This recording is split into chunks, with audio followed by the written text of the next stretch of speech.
here to wake the room up. Y'all gon' know the name.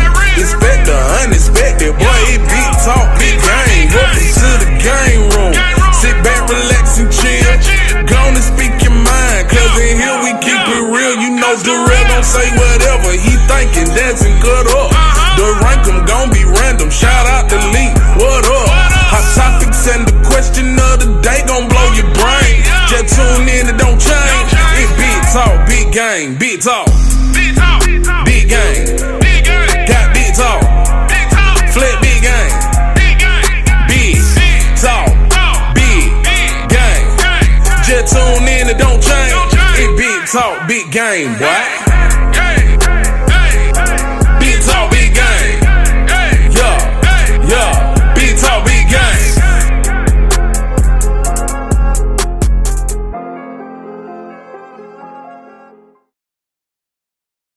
This is Big Talk, Big Game, man. What's going on, y'all? This your boy D-Rail. And I go by the name of Lee. What up? Man, we back in effect, you know what I'm saying? Big Talk, Big Game. You feel me, man? We got a packed show today, y'all. I'm telling you. Oh, yeah. Make sure y'all stay locked in, stay tuned the whole show, because I'm telling you, it's about to get litty in here. You feel me? We got you already know how we do. We have fun, man. You feel me, man? Man, how you feeling today, man? I'm good, man. That's what's how up. you doing, Listen, man? Hey, man, you know what I'm saying? Chilling Ooh, like I a see villain, the you know what I'm fresh saying? cut, man. The line right there. It's sharp. Man, you know what I'm saying? See, that's why I got the hat cocked to the side, you know what I'm saying? I ain't got it all the way on, you know what I'm saying? So y'all can see that, you know what I'm saying? Mm-hmm. I even cut this off. You see what I'm saying? Oh, you missing the connection. Yeah, you know what I'm saying? I even cut this off, you know what I'm saying? Like, I can never get the connection, so, you know. He wireless now. He wireless. I like that. You know what I'm saying? I'm getting my light skin on. There you go. Hey, it's Black History Month, man. We all people, man. You know what I'm saying? We all family. You know? Speaking of Black History, since you brought it up, got a Black History trivia for y'all. Okay, blackity black. Black History What's trivia. up? You know what I'm saying? It is Black History Month. Okay. Who was the first black baseball player to hit 100 home runs? Lionel Richie. Shout out to the studio audience. Shout out to the studio audience in effect.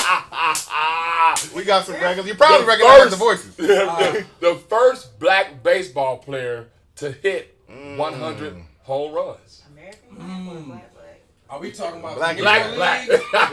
Dominican, brown and black, or what we talking about? Oh, we talking about. Hey, however y'all want to go with it, you know what I'm saying? Major League, Negro League? Is Which it one we talking Major League. not Jackie Robinson? Major League. Because that would be too. Jackie Robinson. So, is it McGriff?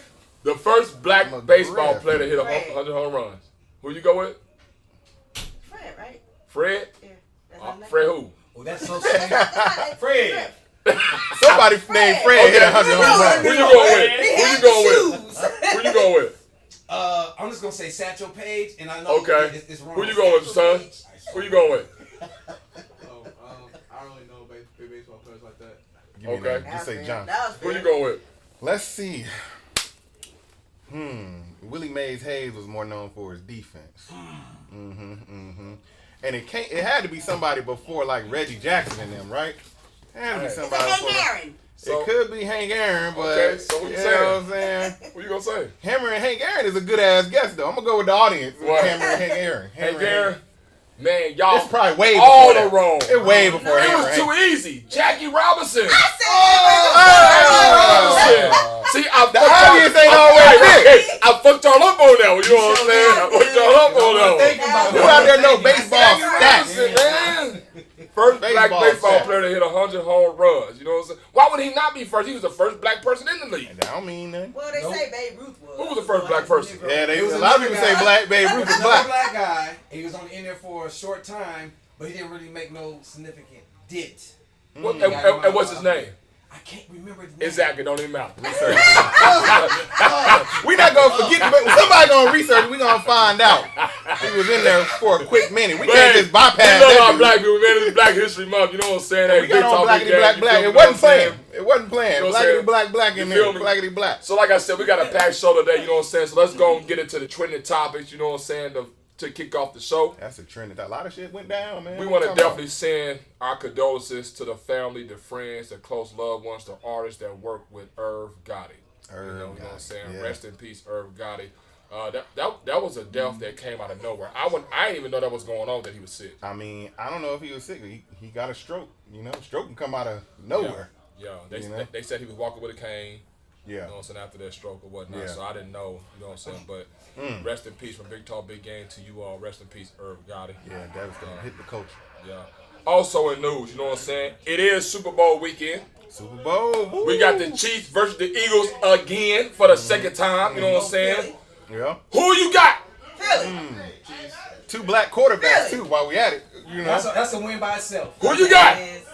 In Black History Month? Who you got? It's hard to bet. It's hard to bet against Pat Mahomes, man, and them Chiefs. I honestly feel like the Eagles are the better team, but I think they're gonna get outcoached by the Chiefs. I got the Chiefs winning. Are you sure out-coached or out-ref?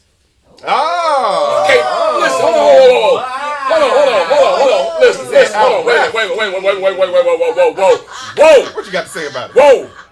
The Swifties are coming. The refs ain't got nothing to do with it. They ain't got nothing to do with it. Ain't nobody paying off nobody. Because this came from an actual player. And he was saying y'all was saying the same thing about Brady. But obviously he won 7. You know what I'm saying? So why can't Patrick Mahomes win 3 in a row? You know what I'm saying? I'm just saying. But you know? I'm rooting for KC. I'm rooting for KC. That's where my pops is from. Yeah. And I like the Kansas fact City. that he might get the 3-peat. No one's done that. I think that would be Here's- cool. That No would be black cool. quarterback's done that. Here's 2 statistical categories of why the Chiefs is going to win. Okay, what's Okay, that? what you got? What you got? 1, Patrick Mahomes in the playoffs. Yeah. In the dome, he's 15-0. Okay. They playing in the dome. Okay. Second thing, the Eagles head coach is all-time 0-8 versus Patrick Mahomes. He's never beat Patrick Mahomes ever in his career coaching the Eagles. Oh my God. So those are 2 statistical categories. It's like, this nigga ain't got a damn chance. The first You know, this nigga category, ain't got a damn chance. You know what I'm saying? The only chance they got is the reason why they brung Saquon. Saquon has to be their savior. If Saquon don't get off, it's over. first of all, the Chiefs have a It's great. over, They dog. got a good If run you don't defense. get off, it's over. They have a good run defense. The Chiefs. Yeah. I don't know if Saquon's gonna go off like they think he gonna go off because he the man. But that's the reason why they brung him there. You know what I'm saying? 'Cause But that's what they Chiefs feel like got they a guy needed. named Chris Jones. So Yeah. you better run Yeah. to that side, wear Yeah. Chris Jones' ass out, or something. Yeah. You got to get creative. And that's why I think the coaching is gonna take place where Andy Reid's gonna know how to make whatever adjustments. Yeah. You know, I don't care nothing about him being 15-0 in the dome. I mean, I know history says something, but history can be broken at any time. You Yeah. know what I'm saying? So, I'm thinking the Chiefs may win this. I don't care either way, to be honest with you. Like, I'll be cool. I got reasons because I would like Saquon to get a ring. Yeah. You know what I'm saying? Yeah. I wouldn't mind Jalen Hurts getting another ring. You know, I like what they got going on right there. So Jalen Hurts You ain't know. got no another ring. He ain't got no ring. yeah. He's prophesying. I prophesied. Also in I was news, thinking the Eagles won, but he wasn't on the team. yeah, yet. That was yeah. Nick Foles. also in news, speaking of the Super Bowl as well, have you heard that Lil Wayne said he's not even going to go to the Super Bowl? What? That's his prerogative. Didn't hear that. It's in New Orleans, the city where he's from. He said he's not even going to go. Speaking of Lil Wayne, he just announced he about to drop another album. Yeah. The Carter 6. Yeah, he said he's not going to the Super Bowl. So, The fattest this album ever. Oh. right. Who he mad at? Who mad at Jay-Z or Kendrick Lamar? Like, who- I think he should be mad at. I don't think he should be mad at Kendrick at all. He should be mad at the people that picked. Yeah, That part Yeah. right there. Do that pick. and I allowed it. And I Kendrick allowed Lamar it. did mention his name in a few of them Drake disses, so you know. Yeah, but he mentioned his name negatively. He though. didn't. He He didn't. didn't at all. But Drake is Lil Wayne artist. Well, was. I get it. So you never know. You never know what Wayne gonna Yeah, say. you I heard I have a Kendrick. feeling he won't show up in my heart. In my We'll heart. see. We'll see. He We'll gonna see. come out the floor. We'll That see. bitch. Hey, What if hey, Kendrick invite him and then like? Hey, nigga, like you said, hey, like you said, what if Kendrick puts Drake on stage? Boo. He probably ain't gonna do that because he That'd went be to the real Grammys crazy. in the Canadian down. Canadian tuxedo. I heard.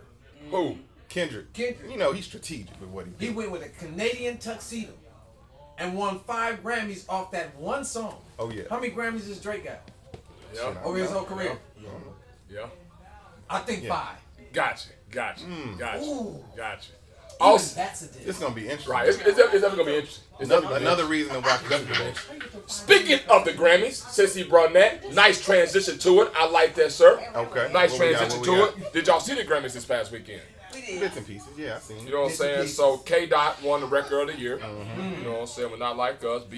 Beyonce won Best Country Album. Yeah, she did. She finally got it. Shook. You know who? Yeah, you saw that? Yeah.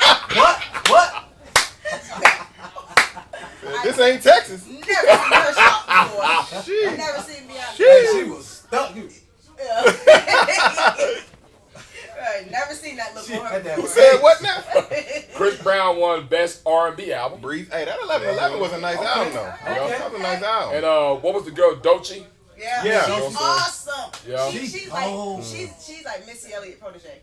But on a radio show, I was hearing that they felt like the category that she won it against, they felt like somebody else should have won that. You know, because she was going up against J. Cole and you know what I'm saying, some other artists. They were like, I don't know, Doechii should have beat J. Cole out. But have you really listened to her? None of them were mad she won. Notice that. But have you ever Nobody was mad she won, even though it was some bigger artists. That was that. Yeah. And Yeah. everybody was like, let's. Yeah, hopefully she spring off of this and like go off even Because a lot of further. people never heard of her. Right. Yeah. And see, I used to just like, oh, that's just another female rapper. I just pass her over. And then I heard her one time. She's an artist. Yeah. Because I heard her one time, and then someone said she's like the female Kendrick Lamar. I said, Miss- what? I said New Miss Wow. Elliott. Now listen to her. She be dropping jewels, boy. Yes. Wow. She cold with It's it. beautiful. Wow. What she does is beautiful. Wow. Yeah, Okay, she's so you super can check dope. that out. She's bringing it. She's bringing the female hip hop back to the forefront. Yeah. Because no offense against none of these female artists, but they gotta show everything to be something. Like, Right. you know what I'm saying? There's no. She's coming off of Lauryn Hill. She's coming off of Missy Elliott, who just are Rhapsody. straight. I was talent. thinking Rhapsody. Yeah. Yeah. So that'll be dope. That's gonna be dope. But you know, this is the natural transition of things. You know, you come with the ratchet shit, Right. and then now you come with some conscious. Right, You know what I'm saying? right, You come with some other Gotta stuff. get in there. You know, I like the diversity. You know what I'm saying? You gotta switch it up. Also in news, though, I'm saying, I don't know if y'all into NBA or anything like that, but a lot of these trades happen in the Oh yeah, NBA. yeah, major You trade. know, Luka and AD got traded, swapped each other's teams. Yeah, You that had- was major. You had De'Aaron Fox go to the Spurs to team up with Wembyana. Yeah. But really, the Luka trade, Yeah. crazy. Wait, now you a Lakers fan? What's your thoughts on that? I'm going to tell you right now. I think, to be honest with you, I think they may have made a good fit, a good trade. The Here's- Lakers. Yeah, here's the reason why. So they won that trade. They really didn't lose nothing. Because just think about it. One, you got younger. Two, you got a better player, to be honest with you. If you comparing Luka to AD player for player, they're going to pick Luka over AD. Yeah, Luka's a bad player. I mean, they do different Three, things, but yeah. you got a healthier player. Because what do they call AD? Street clothes. What they call AD. Who was that? Was it Barkley or Shaq? One of them. They call him street clothes because every time you see him, what he's in? Street clothes. That is Because he's wild. always hurt. He's always injured. He's never playing. You know what I'm saying? They call him street clothes. Luka ain't street clothes. Luka gonna play. You know what I'm saying? Luka's a lot younger. Yeah. He makes their team better now. Yeah. You ain't got but LeBron, but for however many years, Yeah. if that. So you got they didn't win now. So I think Lakers won the trade, to be Oh, honest. well, I mean, clearly, I think Lakers won the trade. Lakers won the Yeah, trade. I don't think nobody's questioning that. People are more wondering what Dallas know that we What? don't. Like, Right. why would you get rid of a young That's what player? we're trying to figure out. Yeah, that's so what we we're trying gonna to see figure what out. happens. You We know what I'm gonna see saying? what happens. And then also, finally in news, man, I know everybody's been talking about it, watching it or whatnot. The DEI and the Target boycott. Man, oh man, oh man. Did you see how packed Costco's was because people didn't want to go to Target? Like, dog, like, Costco's was like a damn free before 11 at the club type shit. That's how packed it was, dog. Motherfuckers is not fucking with Target right You got now. something to say about it? What y'all got to say? Father Mayor, this the same group of people that said boycotting NFL. The same group of people that said boycotting NBA. Now, one law was changed, but all them niggas jump back on that field in that court. Of course. Okay? Black people have the attention span of a gnat. Okay? Like that. Like that. Yeah, like so my that. whole thing is y'all sitting here talking about boycotting this. Y'all going to Walmart every day. Quit playing games. Yeah. Walmart would have been put out of business if that was the case. They're not, and you're not going to do it. And we don't need DEI to make it. We didn't need DEI to get here. We don't did. need DEI to We make did. it. We did. It's It's crazy. absolutely ridiculous. We did. The main people who are the biggest beneficiaries of DEI are white women and LGBT. You can't cut It ain't into even- my it- remark. Hey, what Stephen A. Snoop be saying, you can't take up all the time. Yo, this is my And show. time. Right. Sorry, brother. We got to get you on the next one.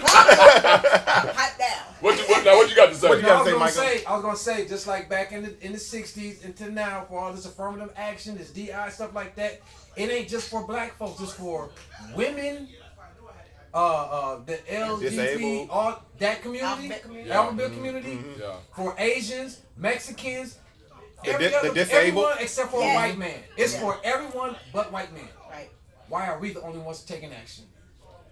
Not just that. And they're gonna benefit again Yeah. but if it goes through. But the more people, because all this is a stimulus of civil rights.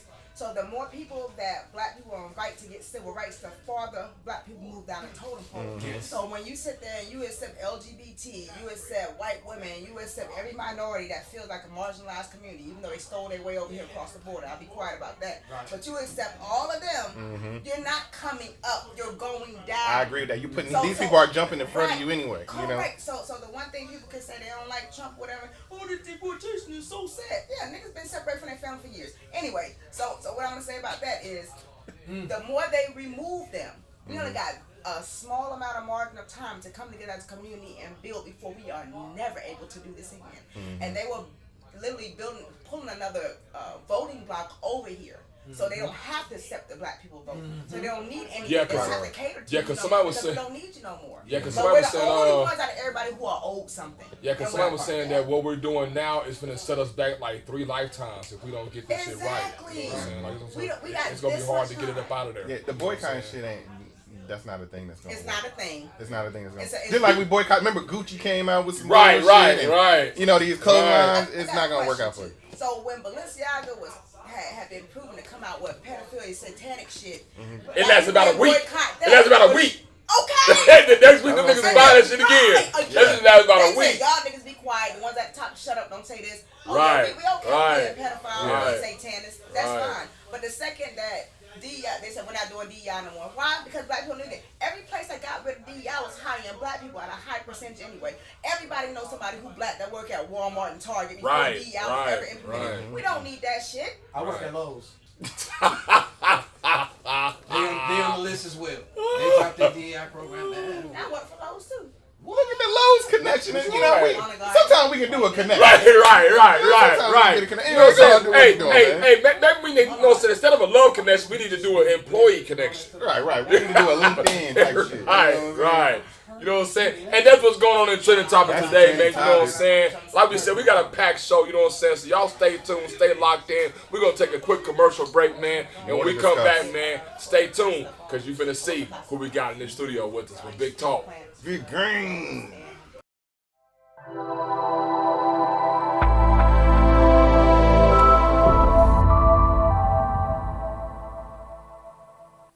Man, and we back, man. Big Talk, big game, man. Like we Yes, sir. promised y'all, we got a great guest, icon guest in the game room, man. You know what I'm saying? Legend. We got let me run through his Run it accolades. down, run it down. Who we got? Man, you know what I'm saying? Just in case you don't know who this is, you about to know who this is. Yeah. But we got a songwriter. Yeah. You know what I'm saying? We got a producer.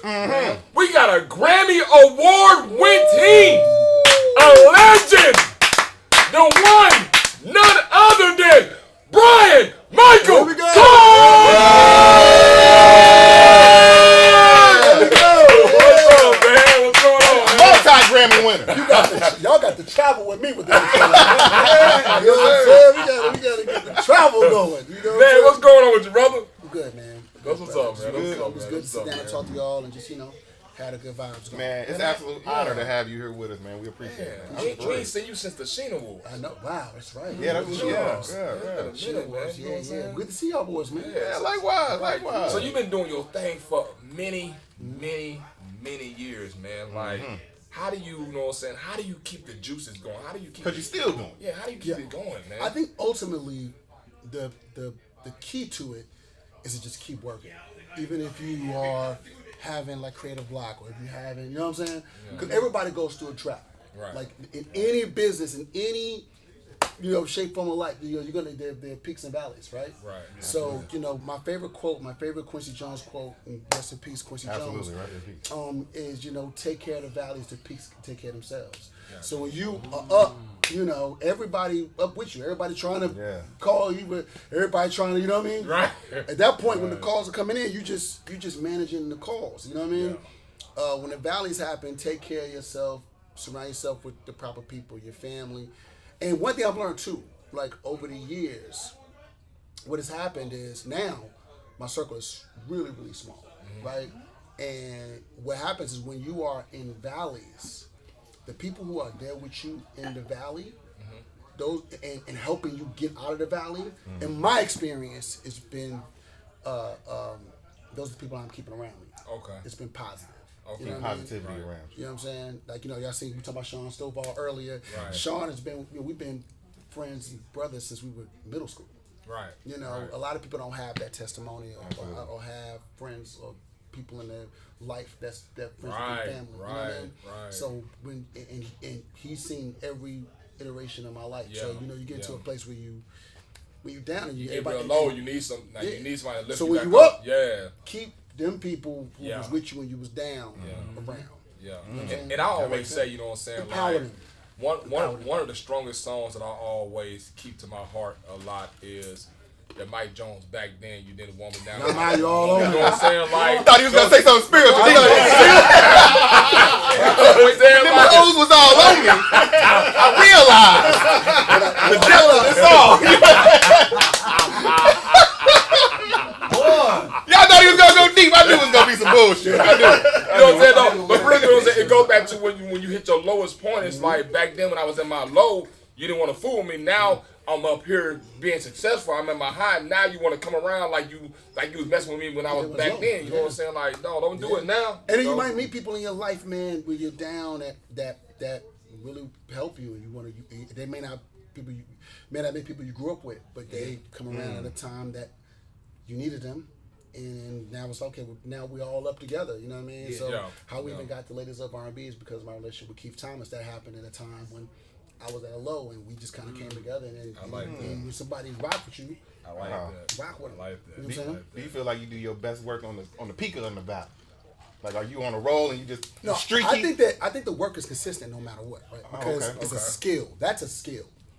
You know what I mean? Yeah. Even when people don't think like that kind of music. You know, we went through an era where R&B wasn't.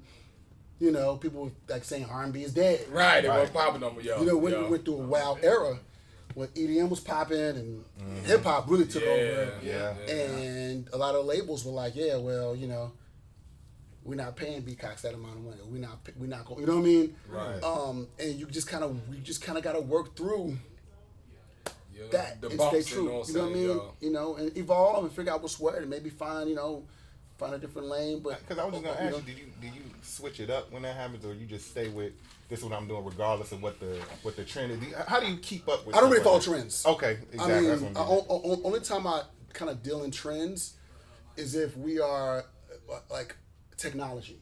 You know, as technology evolves, you know, so you might use a different kind of, you know, pro software or different kind of program. You might, you know, there's a different keyboard, there's a different, you know what I mean? Yeah. So you want to keep up with technology trend, but whoever you are as innately, the core part of who I am really hasn't changed over the years. You know what I'm saying? You know, maybe some philosophies or some things that you evolve, you get older and you learn things you learn. Yeah. But I think who you are as a person, to your core.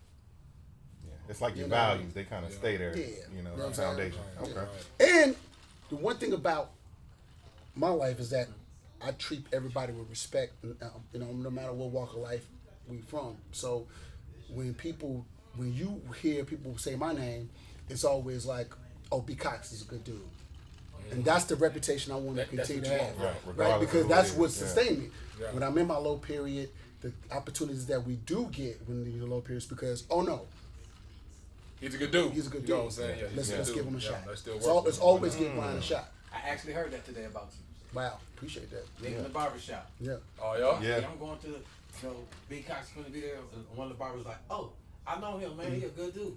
That's literally. Yeah, see? Like, and my thing is that you didn't. I didn't. Yeah. You know what I mean? You ain't pay nobody. You ain't paying everybody you came in contact with. I ain't got no money like that to pay everybody the same. You know what I'm saying? But no, in real life, it's like, yeah, you just, you want your reputation to precede yourself in that space. Right. You know what I mean? Because people are always going to give you a shot. Right. You know, if you be like, yo, Bryan's a good dude. B. Cox is a good dude. It's like, Right. okay, give him a shot. You know, especially when it comes to like the music part, we're gonna. I want to deliver at some point. So like, Right. So with all them Grammys, you remain level. got to, Okay. have to. Right. You So know what I'm saying? who's one of the people that keep you there? Is it Sean? I mean, Sean's definitely one of them. Yeah. My mom, I tell my mom every day. My mom is on my, bumpers every day. I mean, really, I'm gonna keep it real. Right now, the core people that are around me are people that have known me for the longest. So like my best friend Robert Glasper, my cousin Donnie Scantz, my other cousin Robbie, Sean. I try to keep my cousin Kendrick Dean. And I try to keep people around me that I've known. Like I've known Jermaine for 27 years. I've known Bryan and Brandon Casey for the twins for 27 years. My manager Chris has been with me since the very beginning of my career. Like who can say you've had the same manager since 1998? Wow, that's a blessing. Yeah. You know what I mean? Yeah. When it comes to production and business and shit like that. 98. Same manager, the same exact dude. That's a lot of 98. I was a freshman in high school when I was Trust me, I know, nigga. I feel it. Right. Trust me, family. So, you know what I'm saying? So, I want to take you back a little bit, because I did a little digging, you know what I'm saying, on your bio and so forth. And you was mentioning that as a kid, your mom would buy music instead of food. Yeah, I mean, you know what I'm saying? Like, I mean, she would prefer the records over the food. You know what I'm saying? Like, so we had food though, so it was like I would say. So how was that time? You know what I'm saying? Like, I'm trying to figure because that seemed like that was a tough time. Well, like, I mean, I say that in jest. Right, I was about to say. I took it as that. Yeah. We always had food, and my mom never played. Your mom hit you on that. So you telling these folks? My mom never played about that. okay. I would say that we did. We would sacrifice certain things so we could go get records. My mom was like, okay, well, cool. Maybe I don't go buy this pair of shoes, that dress that I wanted because I want to go get records for my kid. You know what I'm saying? Because she knew how interested in and my family is a musical family, so it's not it wasn't just about me. It was about her too. Right. But music was like the great escape. Yeah. You know what I'm saying? And we just get lost in that shit. You know what I mean? And think about this too, right? I want y'all to understand, like, I grew up in the 80s and the 90s as a teenager, but grew up as a kid in the 80s. You know what I mean? Right. And there was a thing about when you got a record from the record store and you broke the plastic open and you take the fucking, inseam out. You know what I'm saying? You put the record out. It's new lacquer, brand new. There's nothing on the record. There's no fingerprints on the record. Just brand new. Drop it on the turntable. Drop the knee. It was a whole experience. Yeah. And I bought into all of that. As a kid, I bought into all of that. Like, hey man, and reading the credits and I knew. Let me tell you what's ill, right? Yeah. I read credits so crazy that I knew the addresses to record labels when I was like 8. God damn. I read the credits all the way down to the little fine print. You know what I mean? Wow. It was just something that it was a full on experience. The smell of the new record, and then of course from record to tapes, and then from tapes to CDs, and the whole concept of like opening a tape. Yeah. And like opening up then when you become older, when the 90s, draw in, then you start having your own experiences with your own crew, your own generation of music, right? Yeah. So then you all are having that same kind of experience. CD singles, cassette singles, and because you may not have, your mom, my mom used to drop me off. You used to get dropped off at the mall. Yeah. You know what I mean? You remember that? You get dropped off at the mall. And my mom would give me $20. Like, all right, make it work. What you do? Make it work. Make it work. $20 all day. You gotta eat with that $20. Right. You know what I'm saying? Hey, nigga thought he had some paper with $20 back there. So you got $20. You got the, there used to be some, me and Shauna from the southwest side of Houston, Texas. So there used to be this mall called Sharpstown Mall. You know what I mean? You get dropped off at the mall. You know what I mean? The food court is there. They got the corn dogs for fucking, 85 cents. Right. Yeah. You know what I mean? You like go Chick-fil-A. This was Chick-fil-A was exclusively in the malls back in the day. I know Atlanta had Chick-fil-A, but back in the day, Chick-fil-A was a mall thing. It was like you went to. You had to go to the food court, You the had to go mall. to the food court, Yeah. There wasn't no standalone Chick-fil-A. Right, You know what I mean? Yeah, You had to go to the mall, and then you go to the mall and Chick-fil-A sandwiches, chicken sandwich. That's all they had was chicken just back in the day. There was no chicken nuggets. Right. Get the chicken sandwich. You know what I mean? Get the waffle fries. Spend a little $2. You know what I mean? And then you go to the record store. So like when you walk the mall, I mean teenagers flooding the mall. Yeah. You know what I mean? Yeah. And then, there were stores in the mall. You go to Spencer's to get your ears pierced. You go to Right. it was a Hey, this $20 stretches a long way. motherfucking $5 to get your ears pierced. You know Looking like a king in there. Gene West Right. a couple of times. what I mean? Jeans West, hit that Oak Tree. Wow. Y'all remember this stuff. There was another spot called Merry-Go-Round that was like Merry-Go-Round. in the 90s, you get that merry-go-round. Yeah. Jeans glory. But I'm saying they had record stores in the mall. You had Sam Goody. You had Sam Goody. Sam Goody was like huge in the mall at the time. Sam Goody. So you go.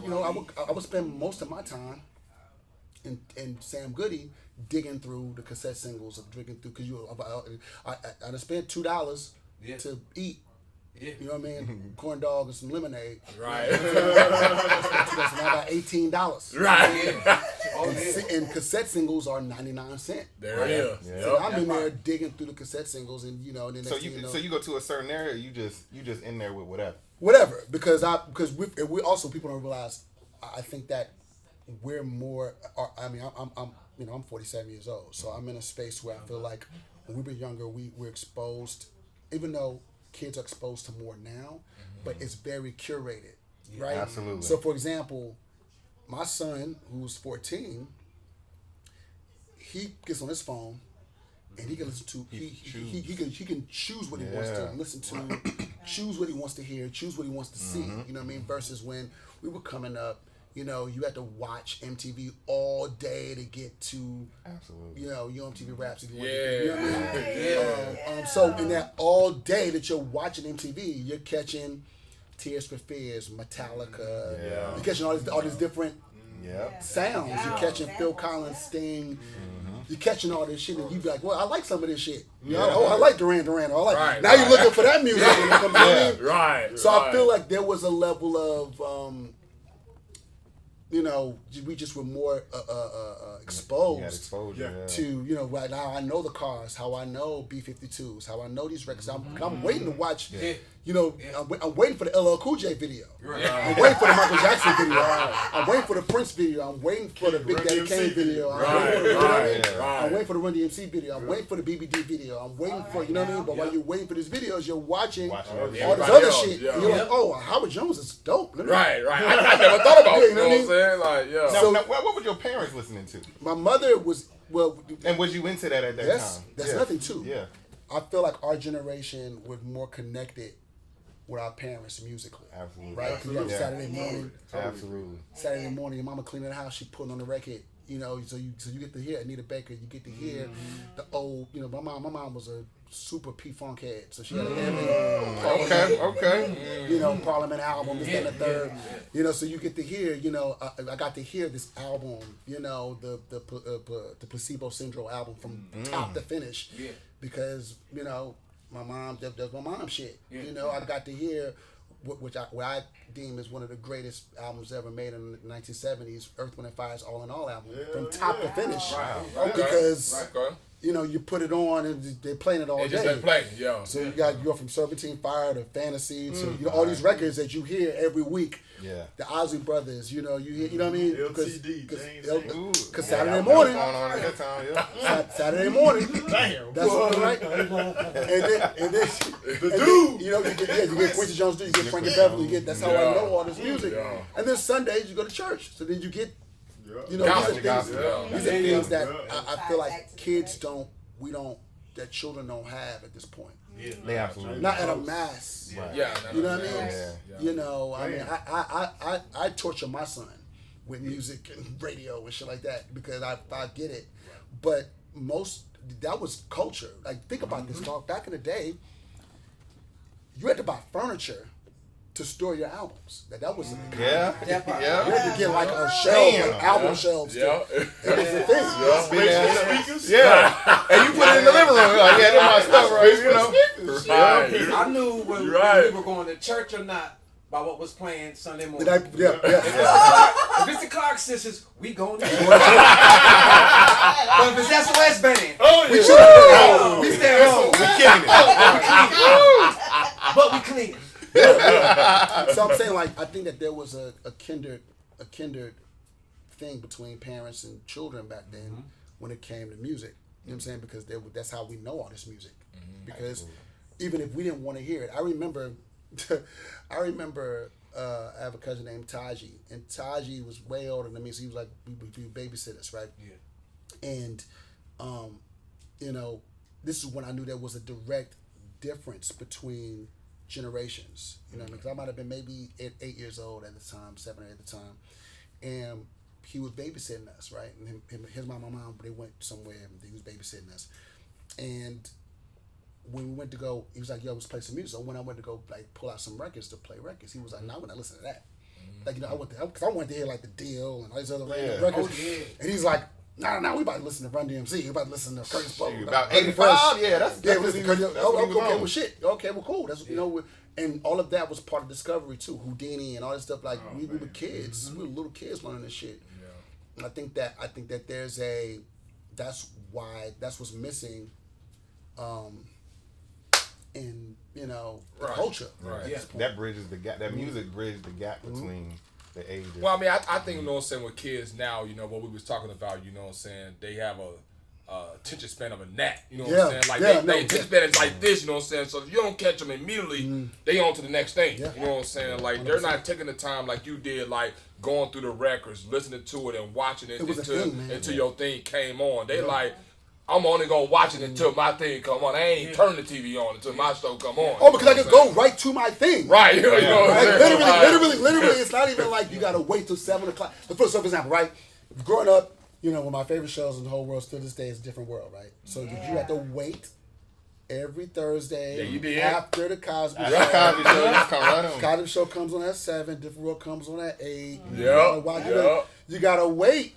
You know, now, dog, they drop whole seasons. Yep. And you go straight to it. And that's why you want to watch it. We can put it on right now. That's why you gotta purposely, make it a point. I think if we were in this generation, it would be harder to make that connection because you actually gotta seek it. Yeah. You know, like I agree. You're doing what you're doing now because you look, and even though we all did that, I didn't look and read all the way to the end. I'm looking at, I had the new edition, of course, the vinyl. My parents had the stuff. You know what I'm saying? I'm a little bit. My sister is the exact same age as you. Yeah. So she put me on to most of the Bobby Browns and and my parents used to get on my nerves playing Luther. But as I got older, exactly. Yeah. And now I'm at the cookout with you. You know all the songs. Know everything. You know all the songs. Oh shit, I know all the songs. We in the car trying to look at the power of love playing everything. Damn, Luther. Got Luther stimulating all. Hey, Lee, what you say? I can't get jiggy with this. But I was feeling Teddy Pendergrass. I was feeling, you know what I'm saying? Harold Melvin, I was with that. So, I think that, it's just, that I mean, on top of my interest in music from a young child, I think that there was, that part of the culture, that part of that bridge played a heavy influence on how my life ended up going. Yeah. You know what I'm saying? Like because I already had interest in music, but then when you have that kind of heightened, you're searching for it. Like, you know what I mean? And it was hard to find back then. Yeah. You know what I'm saying? It was really hard to find back then. It was like you had to literally wait for your mama to play music, or wait for you know what I mean, or wait for your favorite song on the radio. Otherwise, you had to purchase it. Yeah. You know. So. And there's so many points in my life. I have a godbrother. His name is Jamel Johnson, and he's from New York. So he would every summer. I'm raised in Houston, but I'm from Miami. I was born in Miami. Right. Okay. So every summer we'd go. We we spent school year, we every day kicking it. Then the summer times, back in the day, summer was really 3 months. It really ended May 31st, and school really didn't start till September 3rd. Right? Well, no. See, I didn't go to that For me. It was the same with me. Yeah. My school started in August and it ended in May. You know what I'm saying? I didn't go to his school. When I came up, especially in the 80s, it started changing when I got into middle school and high school. It started changing a little bit. We started going like end of August. But in the 80s, literally, it'd be like after Labor Day was first day of school. So May 31st or at the latest June 1st. June 1st, school is over. You have a solid 3 months, right? And what is your mom and them doing? They sending your ass to the grandparents. There you go. Yep, there they are. They are. Like literally, I might have stayed. I would stay in Houston maybe a week, maybe 2 weeks after school was out. But I mean, as soon as possible, You was out of there. I was shipping your ass out, getting shipped to Miami. You was out of there. For 3 months. Nigga. Whether you liked it or not. like it or not. You was out of there. Whether you like it or not, you out of here. So then that plays a part in our whole palette as individuals. So you get the experience. So I get to experience Miami really unedited, just unfiltered because, I'm like a stranger. Yeah. When I get dropped off in Miami and my mom leaves for 3 months. Yeah. She's like, okay, I'm coming to get you August 30th. Because school starts September 3rd. Yeah.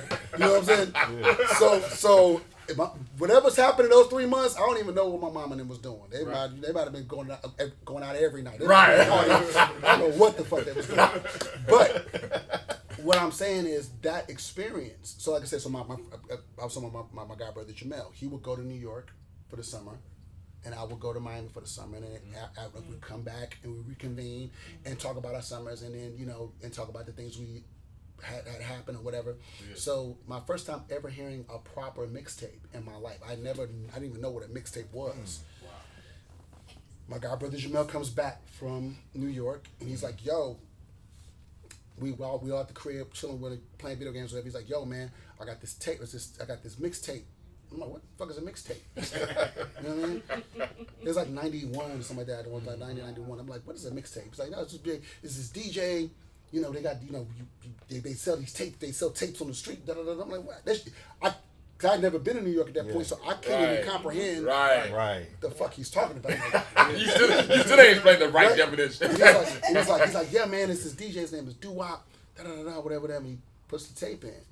And it's my first time hearing like all of this music that I would have never heard. Mm-hmm. Well, now our kids it's successful. Yeah. But this is the first time I ever, but first time I ever heard Dr. Dre's Deep Cover was on his mixtape. First time I ever heard, you know what I mean? Okay. Our Soul was on his mixtape. Like, it's like, okay. It was a thing where it was like, they had all the exclusives. It was a whole thing. Right. And Doo-Wop is talking on the tape. I'm like, why are you screaming on the tape? You know what I mean? Like, it was a still saying that.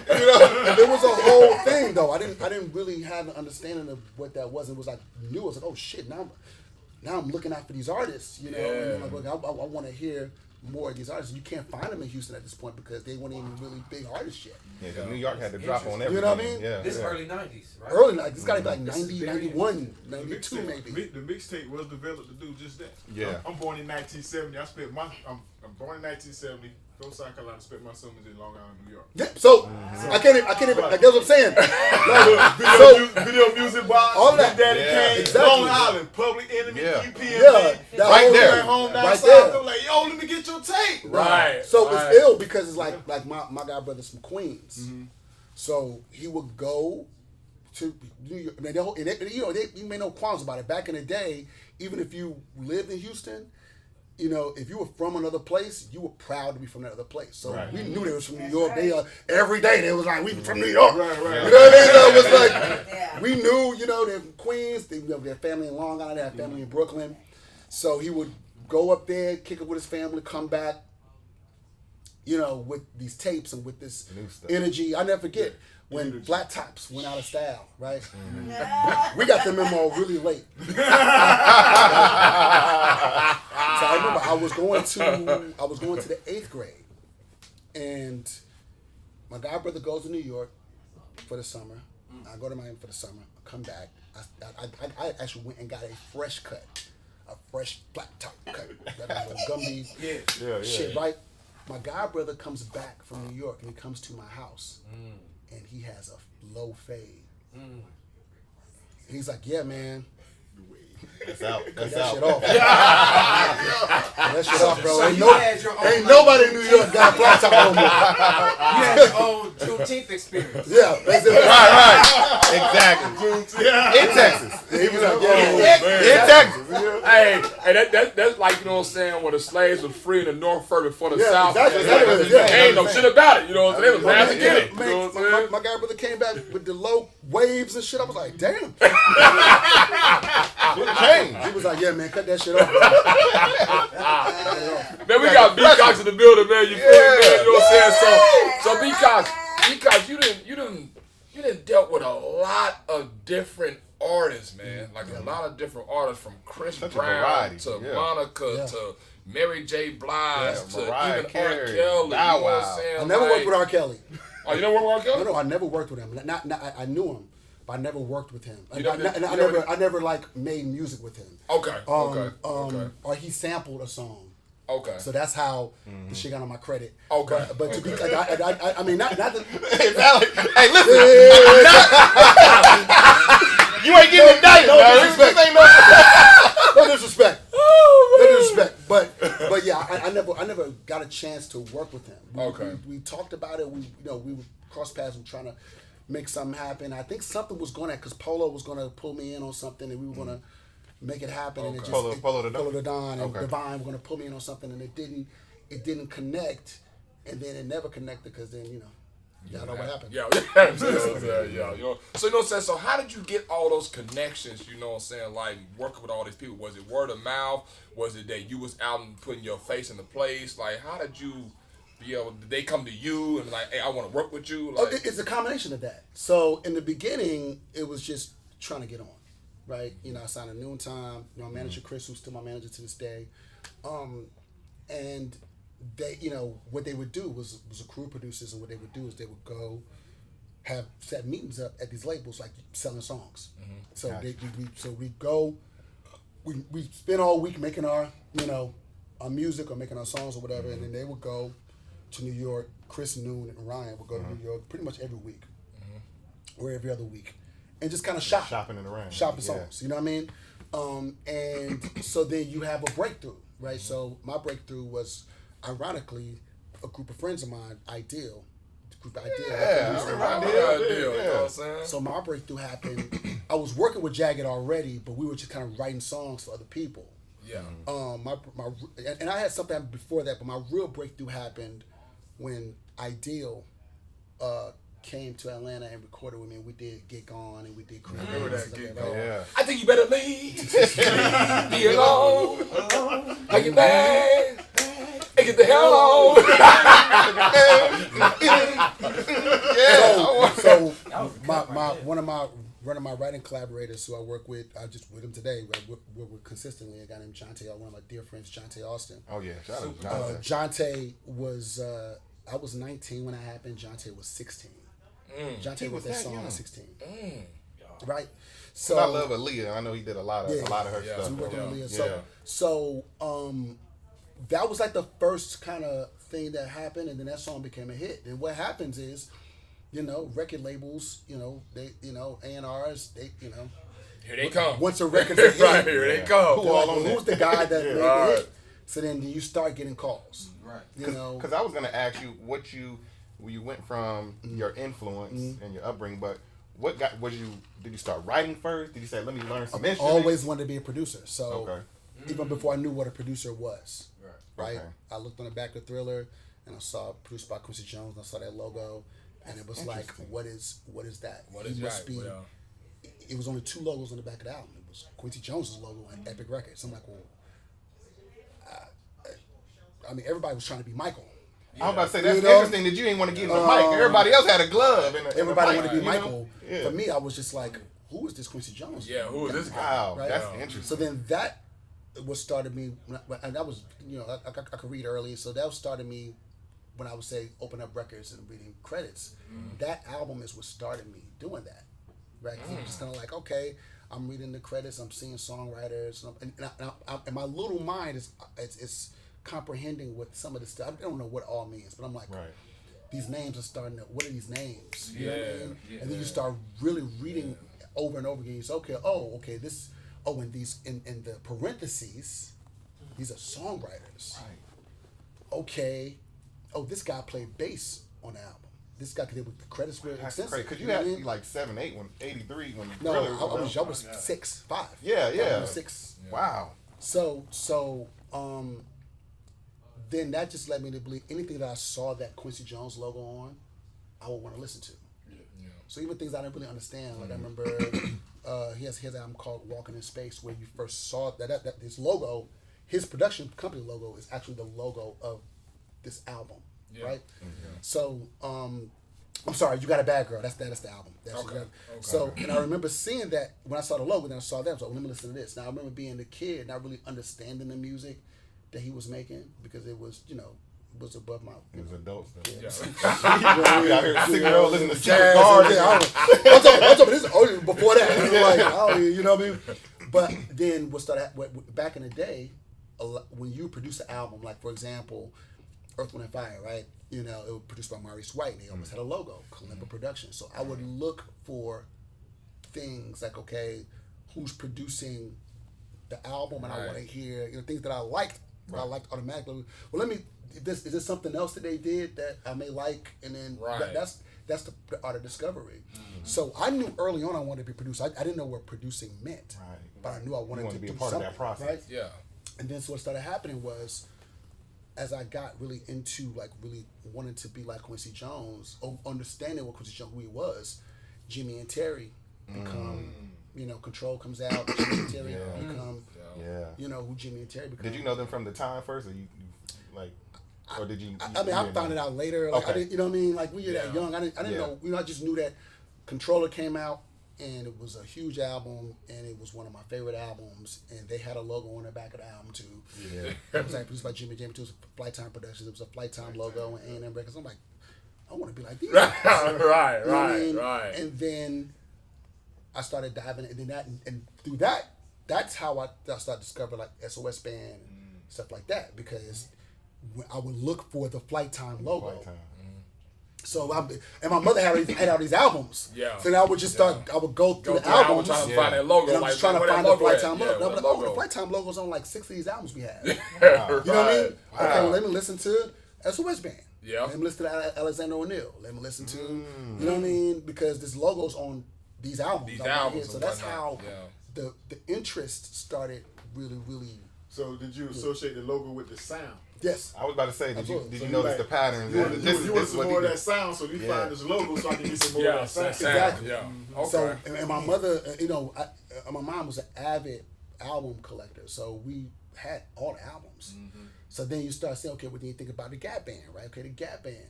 There was one common denominator, it's Lonnie Simmons. And so I'm looking for Lonnie Simmons. Right, okay, let me look for Lonnie Simmons and what he's producing. That's how I got into Yarborough and Peoples, and that's how I got into, you know what I mean? Because I'm like, okay, I'm looking for, I hear something, I like this as a kid. I'm like, well, who? My first question is who produces all the time. Yeah. So I'm like, who produced it? Okay, well, cool. Let me look on the back of these albums, see if I can find a common denominator, and then find the songs that they produced or whatever, and let me listen to that. Maybe I'll like that. Right. And that's how I'll started. You was destined for this. Yeah, you know what I'm saying? You destined for this. You're at a young age. You're doing the work without even knowing you're doing the work. It was enjoyable to you. So early on, like I said, before I even really understood what it was, I knew I wanted to be a producer. But piano came naturally. It was something I always wanted to do. I've been playing piano since I was like 6 or 7, and I always viewed myself as a songwriter. So me taking piano lessons was really, I think back, it was really because it was like, man, I want to learn how to make music. I don't know, I didn't know that that's what it was at the time, but I had such a high interest in playing piano. And then, understand, when you kids, right? In the 80s, Sesame Street, it's all these different things you grow up watching. And I would never forget, there was an episode of Sesame Street, and Herbie Hancock was on there. Yeah. Okay. And he was demonstrating the Fairlight the Fairlight computer, like he was demonstrating. It was basically, I didn't know what it was at the time, but it was basically the early stages of how we make music now. Like a laptop with software. This is the first of it, right? And I remember watching this and just being totally amazed. And the beautiful thing about like my mom, right, is that you know your kids, like recognize what's in your children. My mother was like, this kid is destined to be a musician, right? Yeah. So she would start doing things or bringing me things that'd be like, yo, watch this or see this, whatever. So I remember early, it's like she saw it and was like, I'm gonna pour into that. Even when the rest of the family was like, his head's in the clouds, and school, and whatever. I don't know because my mother wanted to be a musician herself. My mom played the flute, so I think that was part of it too. When she saw that I was, she saw your vision, like I'm gonna make this vision work. You know what I'm saying? Yeah. So she started, like she would bring things home. Like I saw a documentary called, I believe it was called "We Love Quincy," because my mother knew that I was really into Quincy Jones. This documentary called BBC had a documentary called "We Love Quincy," and it's basically this era of Quincy. It talks about his whole life up until Thriller. So this documentary might have been 84, 85. Yeah, right? That sound about right. And he had so much stuff going on before Thriller. Yeah, that sound about right. They talk about his whole life, and then when it gets to Thriller, they show Westlake Studio. They show. This is me as a kid watching this shit like. That's what I want to do. That's what I want to do. That's what I want to do. I want to do that. That's what I want to do. You know what I mean? Yeah. That's what I want to do. And then all of a sudden, the mid '80s, late '80s come. Then you have, the great Teddy Riley, who I actually credit for producing. Like it became real for me. Like okay. Yeah. That's what's I'm up. definitely doing this. What did you do that made it become real to you? I don't know. It felt young. Was the sound? You know what I'm saying? It felt like he was in your generation. You like kind of. Okay. I mean, I was young. Teddy was a kid. Yeah. Okay. Yeah. Relatable. He was a kid. He was a product. So for me, it was like it felt like attainable. And my mother was just such a huge fan of his. Like, like when Guy came out, even before Guy, like Keith Sweat first album. Yeah. But I'm talking about when I got introduced to him. R&B. It was like through Keith Sweat and through Johnny Kemp. Like my mom's favorite song was Just Got Paid. So there's records like that. And I think back, like my mom and aunties, they was outside, yo. I'm thinking, you know what I mean? The music that I think about, we were listening to at the time. Yeah, they was outside, right? And then we bring that music home. You know what I'm saying? Yeah. So that was when I realized, okay. I mean, even I had no idea how I was. I mean, I was a kid. I didn't know how I was going. It was just a dream, like, this is what I want to do. Then we start seeing him on TV, seeing him performing with the guitar and Jimmy Jam. That shit. Teddy Riley. Crazy. You know what I mean? You ain't never get the keyboard. I actually have a guitar. Go ahead. I would say, do you remember your first song that you wrote? Not the first song I wrote, but I remember some of the early things. Okay. I remember I was in this group. Because, that's there too. We're going from the 80s, then we're going to the 90s, right? Yeah. And in the 90s, it was like an explosion of like kid groups. Oh, yeah. Literally. It was. ABC and shout out to Chris. What's up? Perfect Gentleman. Yeah. I mean, it was like remember the boys? It was literally an explosion of kid groups, right? Rappers and singing groups, right? So you from Houston, we're like, man, we finna be a group. I gotta get a group, And I remember I was, I ended up being in this group. And one of my best friends, Scooby, who passed away. Scooby and my other best friend, Troy, at the time, they were in a group called YIB, the Young Intelligent Brothers. I'll never forget it. I wanted to be in that group so bad. I wanted to be in the group so bad. I was like, man, I want to be in this group. And Troy, who was my best friend at the time, I didn't know Scooby at the time. Troy was my best friend. Troy was like, man, you gotta you got to sing for Scooby, man. You got to, you know, you want to be in a group, you got to call Scooby. Yeah. So Troy had a birthday party. This is how the whole thing started. I was trying to start a group. Troy had a birthday party, and we ended up being like in the kitchen with like some other guys and doing like a singing contest and shit. Yeah. And nobody really knew that I could sing at the time. So I'm like, when I started singing, everybody's like, oh shit, you can sing. So that's when Troy was like, yo, man, you need to join our group. I said, man, I want to be in this group. I didn't want to be y'all group, but y'all want to be in the group. And I ended up calling Scoop. This is how me and my boy Scoop became friends. I called him, and he had an answering service. Now, at this point, we're not teenage. We're like maybe 13, 14, a little older. Yeah. And so I called, and I'm like, man, Troy told me to call you. And I just started singing on the phone, like, I want to be in the group. And then, he called me back. He called me back like, yo, nigga, you want to be in the group? Hey, did you sing a song about being in the group? No. I was like, I'm gonna kick something. You know what I'm saying? I kicked a little Aaron Hall on him. You know what I mean? And we ended up starting a group. But you gotta stand at the point. It was like so many young groups. You gotta think about Boys to Men. Mm-hmm. Groups like Subway, groups High like Five. 702, High Five. Yeah. It was a lot of groups. Yeah. So for us, it was like let's we want to follow that path, and it was a lot of groups that started popping. And then of course in Houston, we're talking about 92, 93 now.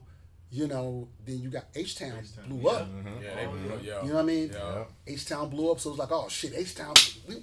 We doing this. we about to get a Hey, trying to put us on the map now. We ready now, y'all. We ready. And, Open the floodgates. and that's, what I'd say, some of the first things, I only wanted to be in a group so I could write songs for the group. Mm-hmm. So I'll never forget the first song I wrote for this particular group was a song called I Still Love You. And I remember coming up with a song and everybody was like, oh man, you can write. It was terrible. Before the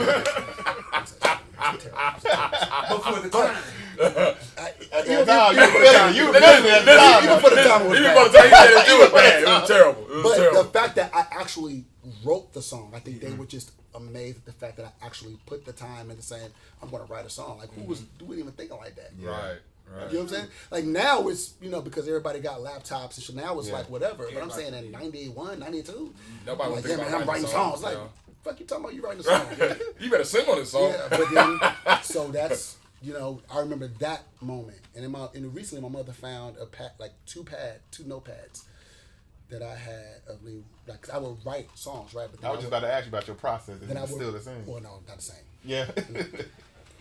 Back then I would write songs, right? But then I would rewrite them because I used to have really good penmanship. Mm-hmm. I would rewrite them in like the proper penmanship. And my mom found both these tablets where I had my scribble, and then like when I would rewrite it, and I would like sign my name at the bottom, and just my imagination was crazy. Yeah. You know what I mean? But I knew something was there. I was like, yo, this is what I want to do. So we talk about the process, right? Yeah. The process now, I've been doing this for a long time now. Right. So the process is a little different. When you've been around greats like Jermaine, you've been around Shantae Austin and The Dream. You grew up around, you come up in this business and you get to sit in a room with these different, like Jimmy Jam is a dear friend, and Terry Lewis is a dear friend, and Teddy is a dear friend. You be able to sit in the room with these guys and you pick up everything. My mentor, Greg Curtis, you just pick up everything.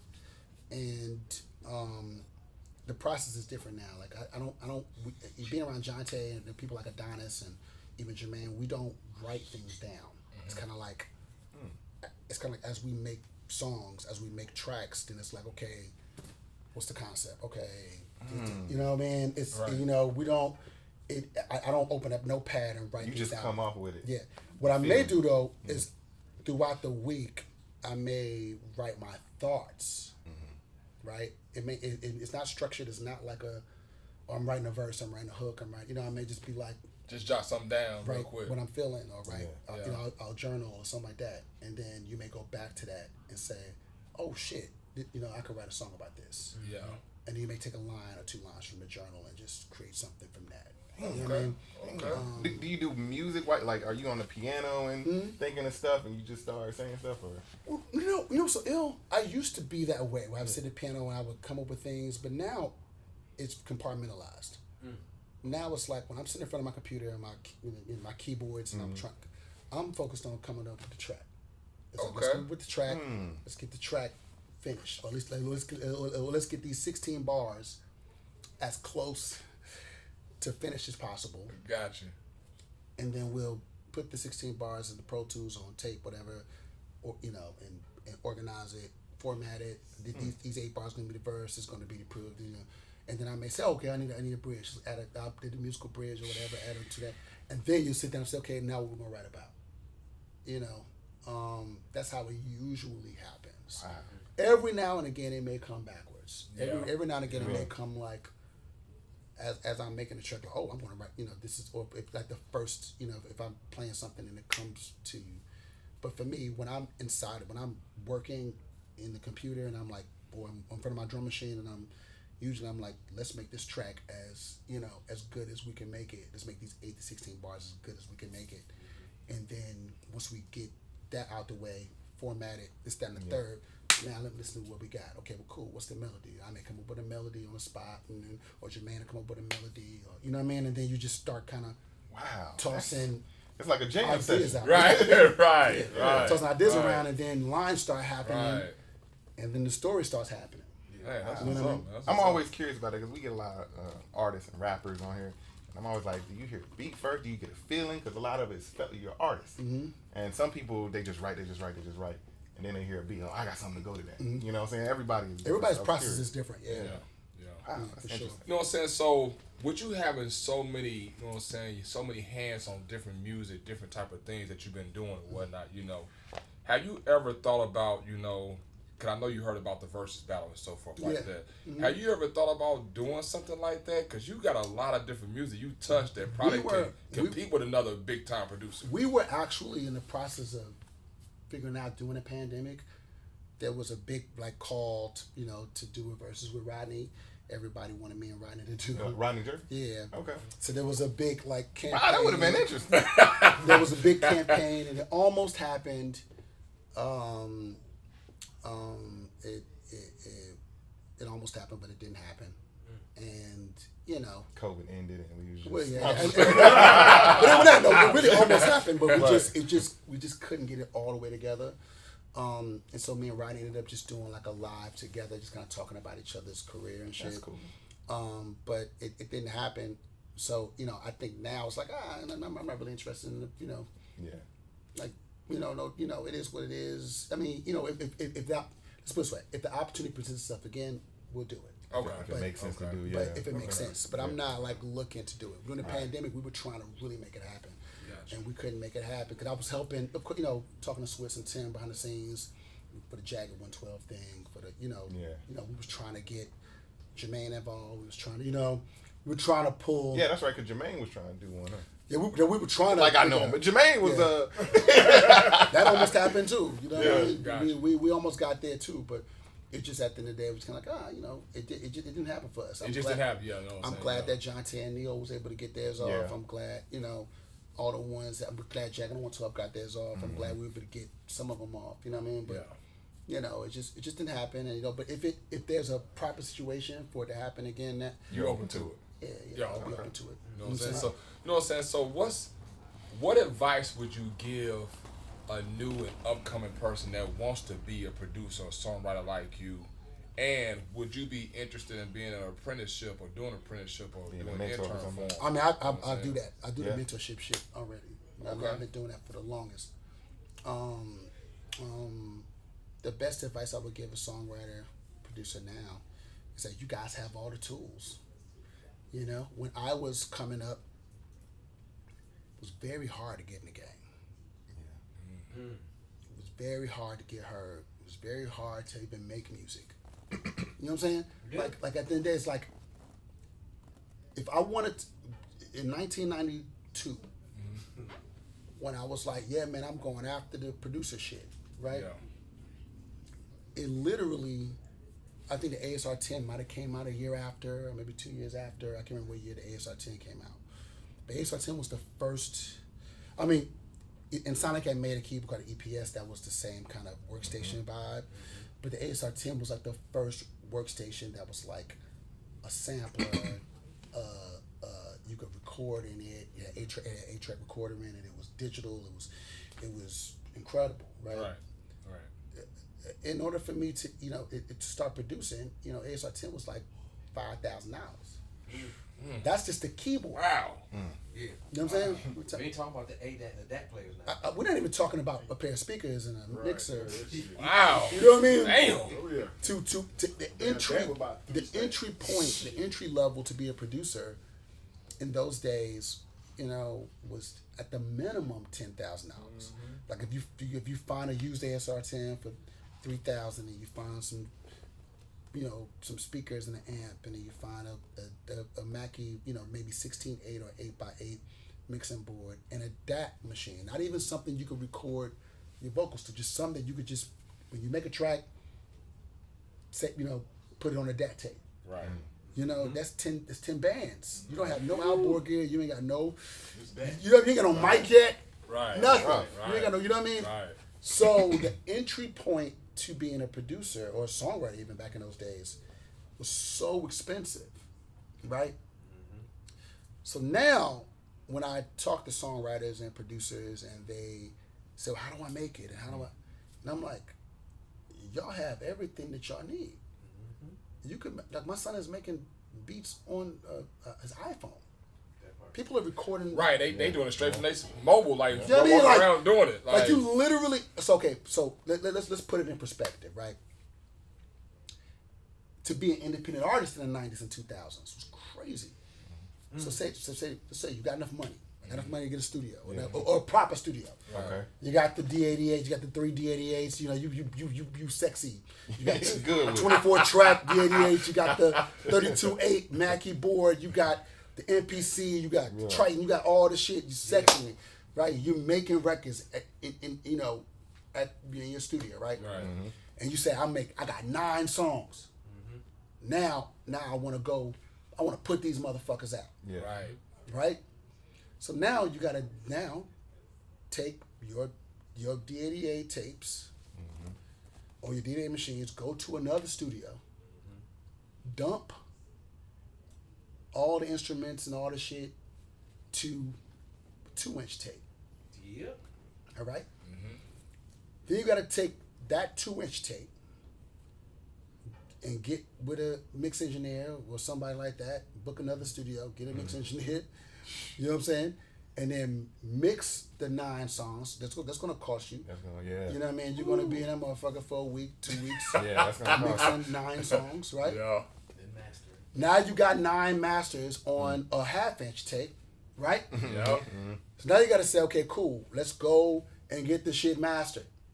So then you go to, Big Bass Bryan, or you go to what's my man? I forgot Herb's last name, but there's a couple of big mastering guys nationally. You go to them, you pay them, a couple $100 an hour to fucking master your sequence, right? Yeah. You master your sequence. Now you have your sequence on, ready to go. Right. Now you have to go and press up vinyl, CDs, and motherfucking tapes. You need a lot. Right? You need a lot of them.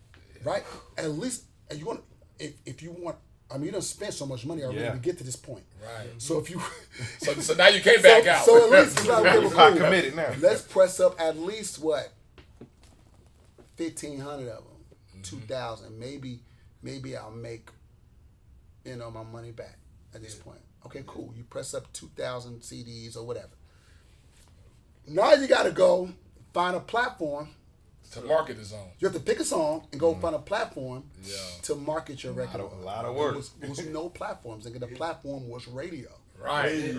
So Right? now you gotta pay the Now half you, radio. now you gotta go. Radio. Now you gotta go to radio, or to the PD, and now you're competing with major labels who got budgets, who We can put money you behind know, it. whatever, right? So this PD has to really like the song, right? This one PD, because you're not the label, you're not Sony. You can't go to 100 can't go PDs at one everywhere. time. Right. You know what I'm saying? You don't have reps going out. It's you, Right. right? You gotta lock your city down. How long is your money? You try to lock your city down. Right. So you go to the PD in your local city, who they only have, 30 records in rotation. So now you trying to get your record in the rotation. Like, this is how difficult it was. That's a lot. Damn, that's a lot. That's a lot. I got exhausted just listening to all that. Imagine how many times you gotta go see the PD. Hear me out. Wow. This is how difficult it was to get your record, to get to the ending, to the end goal of your record, right? To even get heard. Mm-hmm. What I tell songwriters now, or artists now, like, yo, everything is on your laptop, your phone, your iPad. You can make the record, record the record, mix the record, master the record, right. shoot the video. Because Lana Del Rey shot her video with a computer camera. Her first video, she got signed to Interscope Records. They gave her mad money.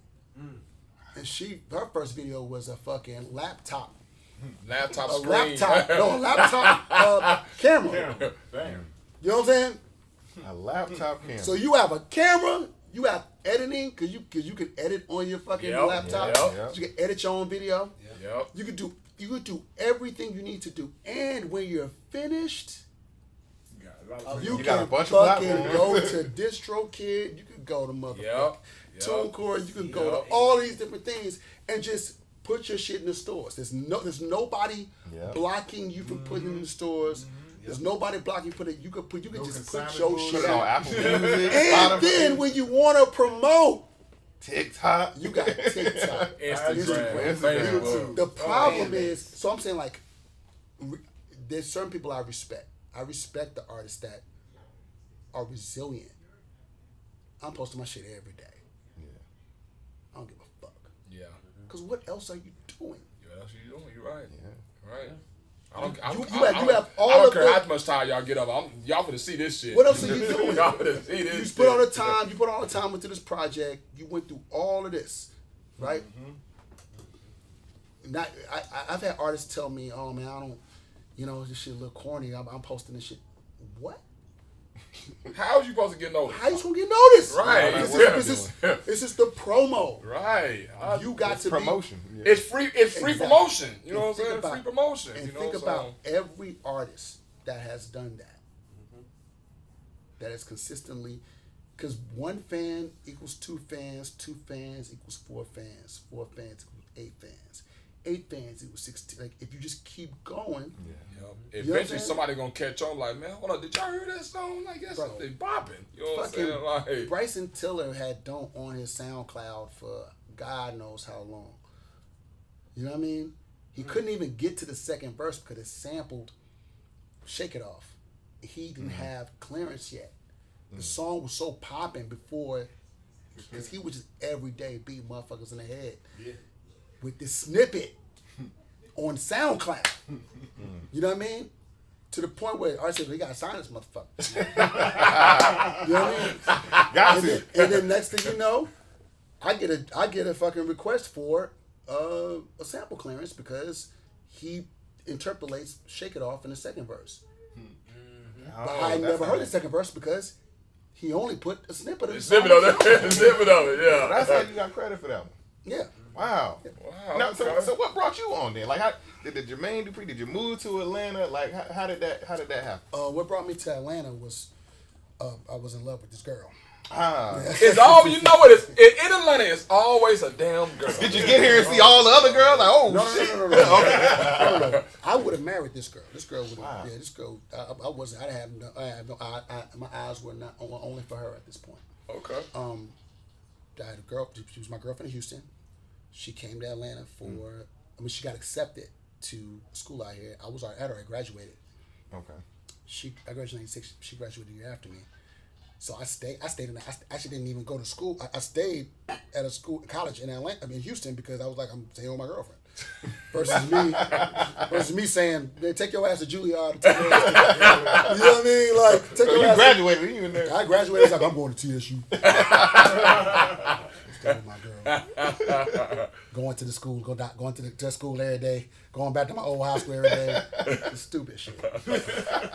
But I stupid. It was fantastic. As far as like understanding love and and me and this person are still close to this day. She's one of my dear friends. So she got accepted to a couple schools up here, and I had good grades at TSU, so I was like, let me transfer. Yeah. And I ended up transferring to Clark. That's how I got to Atlanta. But that was part of it. Another reason was my best friend Robert Glasper, he had got accepted to the Manning School of Music. He graduated a year after me too. He got accepted to the Manning School of Music. So I was looking at all my friends leaving. You know, that was a part of it too. It was like, oh, all my friends are getting out of here. Yeah. You know what I mean? I don't want to be Left behind. Right. Everybody else is out. you know what I mean? Right. So when she told me she was going to Atlanta, I was like, well, shit, I'm coming with you, you know? Yeah. And I did my due diligence and I got accepted to Clark. And luckily, it wasn't that, I mean, I had good grades, so it wasn't like hard for me to get on and get a scholarship and all that. So ended up going to Clark, and when I got to Atlanta, I was like, Atlanta's actually going to be a good medium place for me because I was like, the music industry is here. It's not as it didn't because I had this vision of what these cities looked like. You know what I mean? New York, like 96, New York. 97? It's 97 when I moved up here. Okay. New York felt me looking at New York. It felt like, man, it's gonna be too busy. I ain't really fucking with subways like that. I'm too country for that shit. You know what I mean? And then LA, the only thing I knew about Los Angeles at that point was like Boys in the Hood, Minister of Society. I'm like, right. Nigga ain't no thug. Nigga ain't no thug. Yo, I had no construct of what, you know, because I'd never been to those cities, so I had no construct of what meant. And LA scared the shit out of me. I ain't gonna lie, because it was like one extreme is you get the Hollywood thing, because I was like, well, I'm not fucking with that, you know. And then you got the watch thing. And then it was like, Bricks and Bullets. Ministers of Society, they were trying to move to Atlanta. Exactly. Get out there, Exactly. So I'm like, well, shit, I'm not going. And what happened to my mentor, Greg Curtis, he was moving to Atlanta. Moving to LA. Okay. So for me, it was like, well, my mentor's about to be gone, so I'm not gonna really have studio time like that. My girl is going to Atlanta, so I gotta get out of here. You stay in the South. You know what I'm saying? Yeah. And Atlanta just felt like it was because what was happening in the city at the time. You understand? LaFace was popping, DARP was popping, Social Death was so many things that was popping here at the time, and I was like, okay, I could do Atlanta because it was black. Yeah. You know, my mother always wanted me to be like, you know, my mom was like, you need to go to a black city. So Atlanta was like black. The history was rich. You know what I mean? The AUC's history is rich. So when I got accepted to Clark, I was like, well, I'll be at Clark, and I'm in the AUC. You know, Morehouse, Spelman. I'll be around like-minded kids.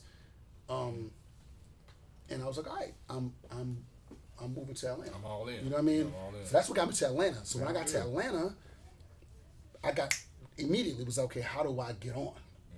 Where do I start? You know, back in the day, you had the white pages. Yeah. Going through the white pages. Because I remember, like I said, I'm an avid credit reader, so I know all the studios. I knew about Doppler, I knew about DARP, I knew about Studio Lococo, I knew about all these studios because I read all the credits. Right. So I opened the book. You had the addresses already. Yeah, I opened the book. I'm like trying to find the numbers. Yeah.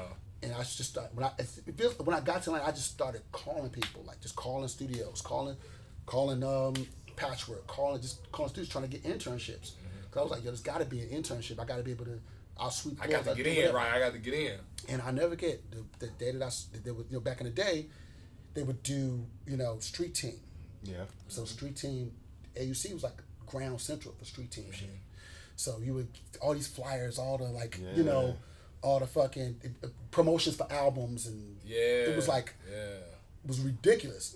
And they had college reps who went to the school, you know, people who, you know, that's their was core a rep audience. for it, you know what I mean? Right. So when I got to Clark, I just tried to connect it with as many students that were interested in the same thing. You know what I'm saying? And I remember I saw a flyer one day. I was going to class one day. It was raining like a motherfucker. And I went to like under a tree, like on a dry spot, and I saw this flyer on the floor, and the flyer was like, if you're looking for banging beats, call this number. And it was like Noontime Hitman, and it gave like all the names of the producers: Jazzy Faye, Teddy Bishop, J Dub, all these different producers that I knew, who I was aware of because I read credits. Right. And I'm like, oh shit, let me start calling them. Here we go. So that's what happened. What I would do is, because I also understand strategy. Yeah. Right? Like, I'm like, I call these motherfuckers every day and annoy them. Or what I could do is I could pick a day, pick a time, call them consistently every week. At the same time. At the same time, at the same day. Yeah. So Tuesday at 3 o'clock, I'm calling. You call. Yeah. If week 1, week 2, week 3, by week 4, okay, Tuesday at 3 o'clock. Here he comes. This guy get a call. Right. You know what I'm saying? Go. And then eventually, my manager, Chris, he was like, yo, well, come up here. This address, it's on the 3rd. We're not far from the AUC. Come up here. Let's have a meeting. Mm-hmm. And for me, it was like, I didn't even pitch myself as a producer. I was just like, yo, I want to come. I just want to intern. I knew my way around the studio. So I was like, let me intern, let me assist, let me do whatever. So I get to the studio. And there's a guy who's like my dear friend now, a guy named K Fan, who's one of the producers. Ken Fanbro. And he was in there working on an idea, right? Now, mind you, I'm a music education major, piano, interest, at Clark. So he's trying to find his chord. I'm sitting on the couch waiting for my meeting with Chris. I see where this is going. I see where this is going. He's over there trying to find his chord. Man. It's killing you over there. Sit down like, I'm just like, bro. Nigga, I got this. Nigga, I got this. I know the chord. You know what I mean? I know. You ain't moving like Duck did in 500. No. I just sat there and I'm like, I know the chord. And just in my mind, I'm like, I know the chord. And he's like, his back is to me. He's trying to figure it out. I'm just sitting on the couch waiting for Chris to come. His back to me. And then he looks back, he's like, yo, you play piano? I was like, yes. He was like, yo, what is this chord? And I went over there, showed him the chord, boom, whatever. He was like, man, thank you, play that real quick. And I played it on the sequence. Mm-hmm. He was like, man, I couldn't find the chord to save my life. I'm glad you found the chord, right? Chris walks in. K-Fam says to him, hey, yo, man, this kid's ear is crazy. I was trying to find his chord. I couldn't find the shit to save my life. And he heard it with Chris immediately says, I'm not looking for no producers. And I was like, I'm not here for that. Yeah. Right. I told y'all this. Ain't nobody asked. Yeah. And he brought me on as an intern. And then I quickly moved up to being an assistant engineer. And then I started engineering for Eric Roberson. And that's how I met Eric Roberson. That's how I met my boy Jarrell. All them did that and that kind of period. And then Jazzy, what I would do is I was getting paid like, $200, per session or whatever. So I saved some money. I saved like $1,000. So when you're a college student, $1,000 is a lot of money. Fucking 3 months of ramen. 3 months of ramen. You know what I mean? So I was like, I don't need no more money. Like I was like, I don't need no more money. Yeah. And I remember going to Noon. Hey man, I want to learn. I really want to learn how to make records. Yeah. So can I get just the key to the studio and alarm code, and you can stop paying me. I'll do all the sessions for free. Yeah. Anytime you need me to call me, I'll do all the sessions for free. Yeah. Just give me the key. Yep. And the alarm alarm code. code. And I'm good. That nigga went his pocket so fast. The key code is. You know what I'm saying? If he do a session tonight, I'm like, yeah. You know what I mean? So that's really what started me. Yeah. Outside of what I was doing with Greg in Houston, with my mentor Greg Curtis in Houston, when I got to Atlanta, I was kind of on an island. I didn't really know a lot of people. Started fresh. So that's what got me started. And what happened was Jazzy Faye and Teddy Bishop, they would literally every day, because they'd be working, they had other rooms, so they had their own press rooms. So they would come in there and be like watching me like, I didn't even realize it was, the lesson is you never know who's watching. Right? Never know. Jazzy and Teddy, was watched like, oh, this kid is He's this serious. kid? Yeah, who is this Like, kid?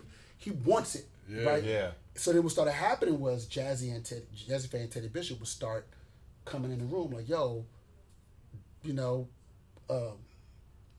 do it this way, or whatever. Or if I needed tips on how to use drummers, because I didn't really not use MPC 3000. I came up using computers. Yeah. So when I got in front of MPC 3000, I was lost. Like, damn, I don't even know what, you know what I mean? What this is. And I told a story the other day with Roger Lynn. Actually, it's that with Roger Lynn who created the MPC.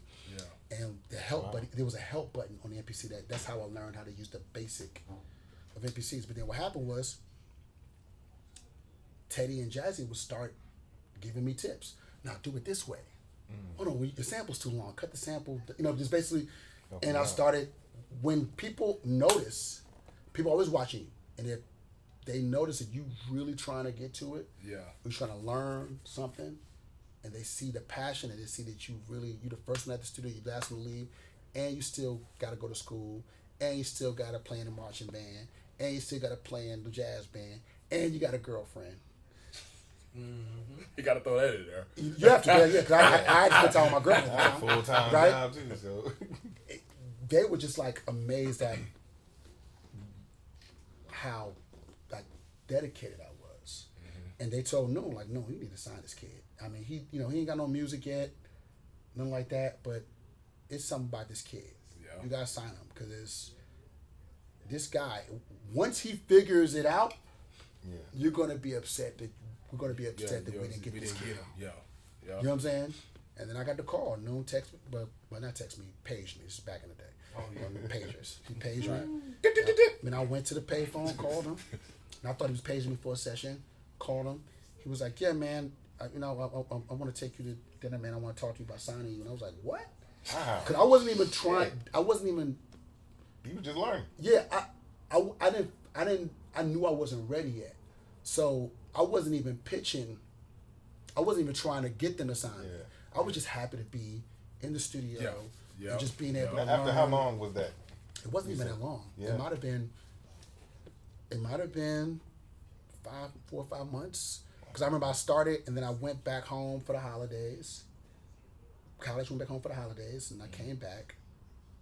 And then that's when it really picked up. I became an assistant, and I started working with Eric, and it really kind of picked up. And I was hanging out with my boy Jarrell and Hump, and it started picking up.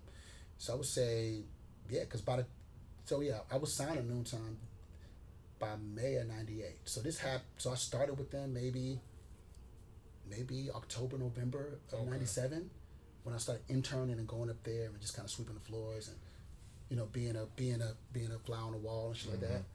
And then maybe like 6 or 7 months. Okay. When I got signed to Noontime as a producer.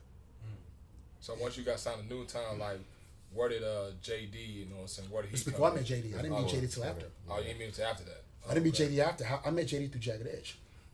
Oh, So what happened was Bryan and Brandon were working at Noontime as songwriters. And my manager. They were working that song, right? Yeah, they were. Jagged Edge was out. Yeah. Gotta Be was out. around They were that a group time, yeah. already, but they were up there right. I think Ryan and them was managing them as songwriters. They would write songs and sell songs to other artists. So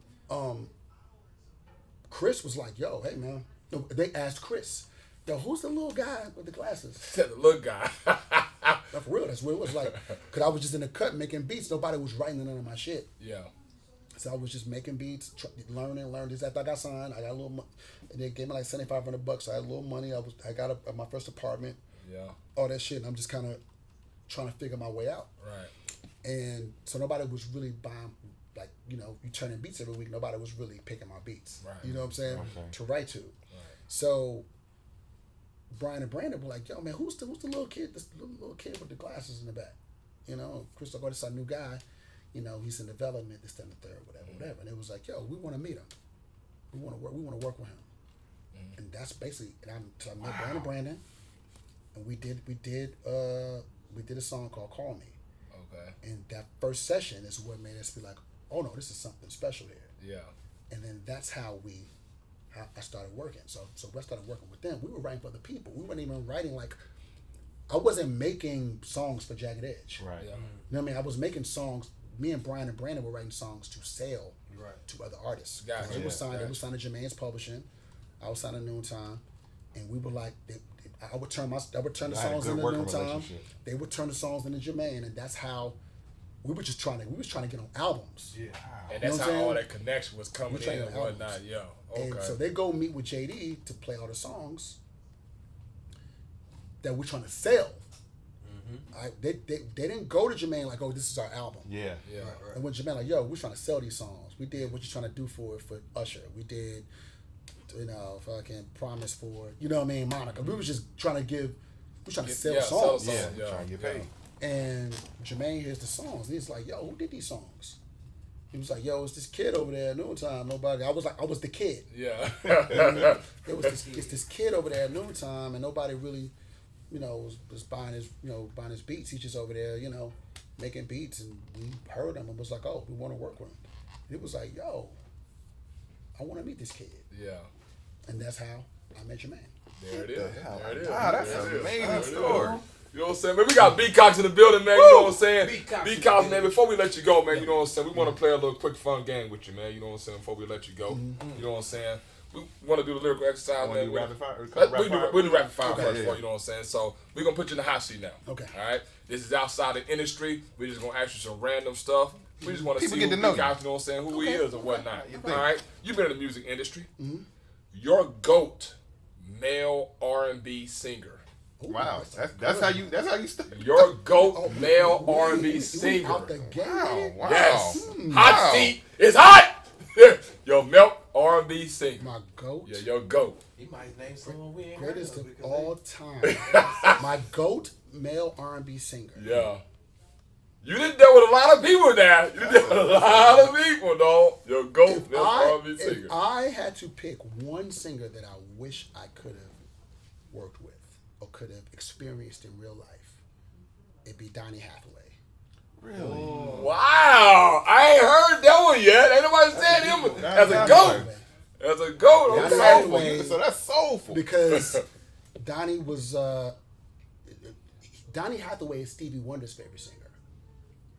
Okay. So Definitely I hear want that y'all influence. I want y'all to have some understanding. Okay. of The why- connection, right? Okay. why Okay. Donny Hathaway is Stevie Wonder's favorite singer. Okay. So Okay. if I had to pick a GOAT singer, there's so many though. I mean, you got Teddy Pendergrass, you got Luther Vandross, who's like ridiculous. Then, of Ridiculous, course, yeah. you Yeah. fast forward to Usher is ridiculous. Yeah. You know what I'm saying? There are a lot of people. Yeah. Michael Yeah. and Prince and Marvin Gaye and Al Green and but if I had to pick one, Donny Hathaway. it would be Donny. Okay. Hathaway. Okay. Wow. Okay. See, that's how hot the seat finna be. Yeah, I see. We coming out hot. Damn. We just asked random questions. It's funny. I do have an honorable mention though. Okay. People may not consider him the best singer, but he's one of my all-time favorites. Nobody other than Mr. Keith Sweat. Oh, really? Keith Sweat. Wow. Keith Sweat. Yeah, Keith Sweat. Keith Sweat's one of my favorite songs of all time. Keith Sweat is, He has one of your favorite songs? Which favorite? He has one of my favorite albums of all time. Albums. What's the album? Make It Last Forever. Make it last forever. Gotta be. What's the album better? Make It Last Forever. There's no R&B. That album is one of the best R&B albums ever made. Okay. Okay. Wow. He was in his bag. Oh, Yeah. yeah. Him and Yeah. Teddy was in Yeah. that bag, Yeah. boy. All right, Okay. random shit. What's your favorite candy that's not chocolate? Damn. I love chocolate, so I don't know what to no matter how you. We hear what you say. We put Yeah, There's a hot seat. There's a hot Picking up what seat. you're putting down. There's a hot Picking up seat. what I'm putting down. Yeah, there's a hot seat. My favorite candy outside of chocolate. Starburst. Okay. I like that. Okay. Saltwater Out of these three movies, you got to pick one to watch now, one to watch later, and one to never watch again. Okay. All right? Set it off. Boys in the Hood, Higher Learning.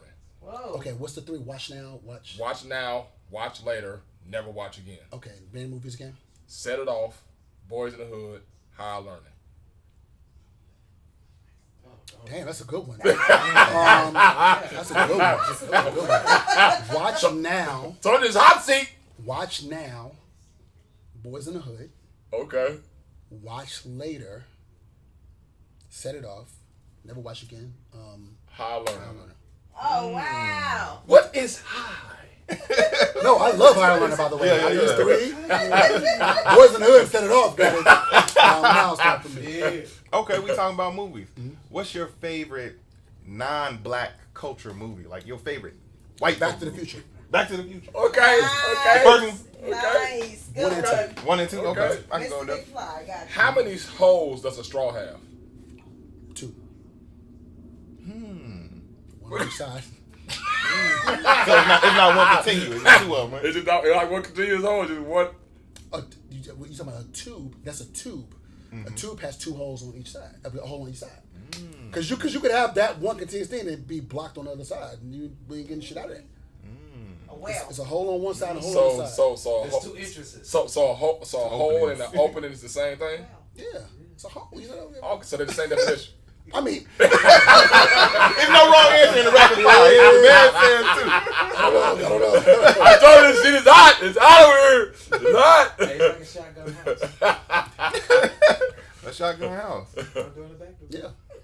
My great grandmother had a shot. Would you rather wear a bubble coat all summer Oh my God. or flip flops with no socks all winter?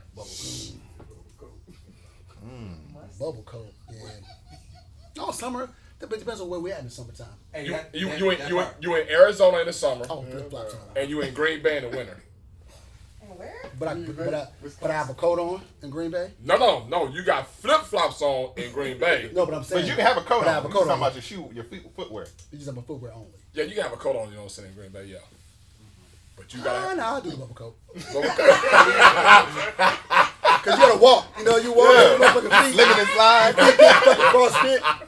Fucked up. Nah, I'll do bubble coat. You gonna be hot as hell in this coat. Yeah, I'll wear bubble coat. As long as I'm hydrated, I'm good. Cause I wear bubble coat and shorts, nigga. Oh, no. Damn. Damn. You know, Okay. I can wear bubble coat, shorts, and flip flops in the wintertime. I mean, in the Okay. summertime. Okay. Okay, I got a question for you. In your entire life, how many fist fights have you been in? 2. 2. That's it. Yeah. Wow. People don't mess with you that much. I'm cool with everybody, man. I like that.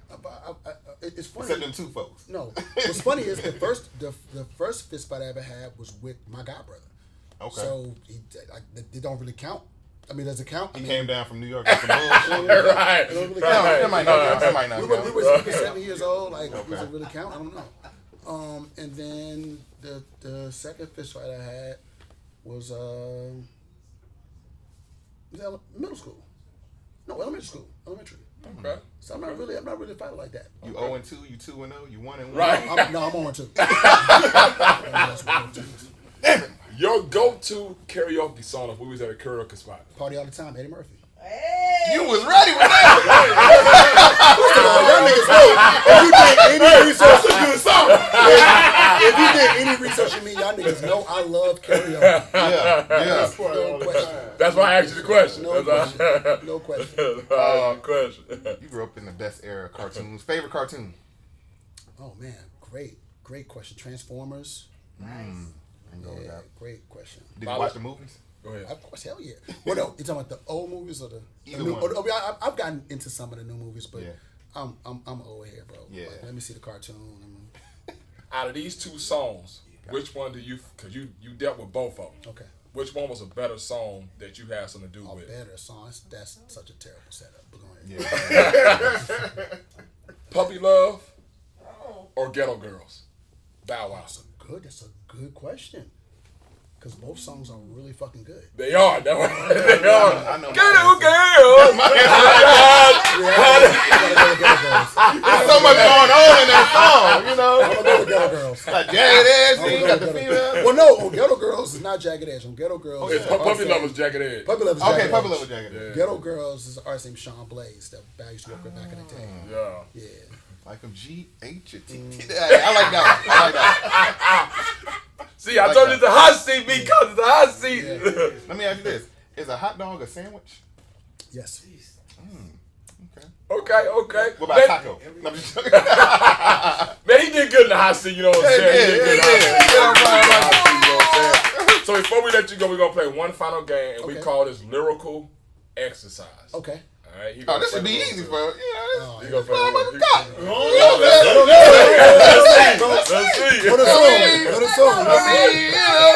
see what I got. So, lyrical exercise. I'm just going to give you some lyrics to a song, and you just tell me the artist and the name of the song. Now, it's going to be some songs we've all heard before. I know you've heard a million songs.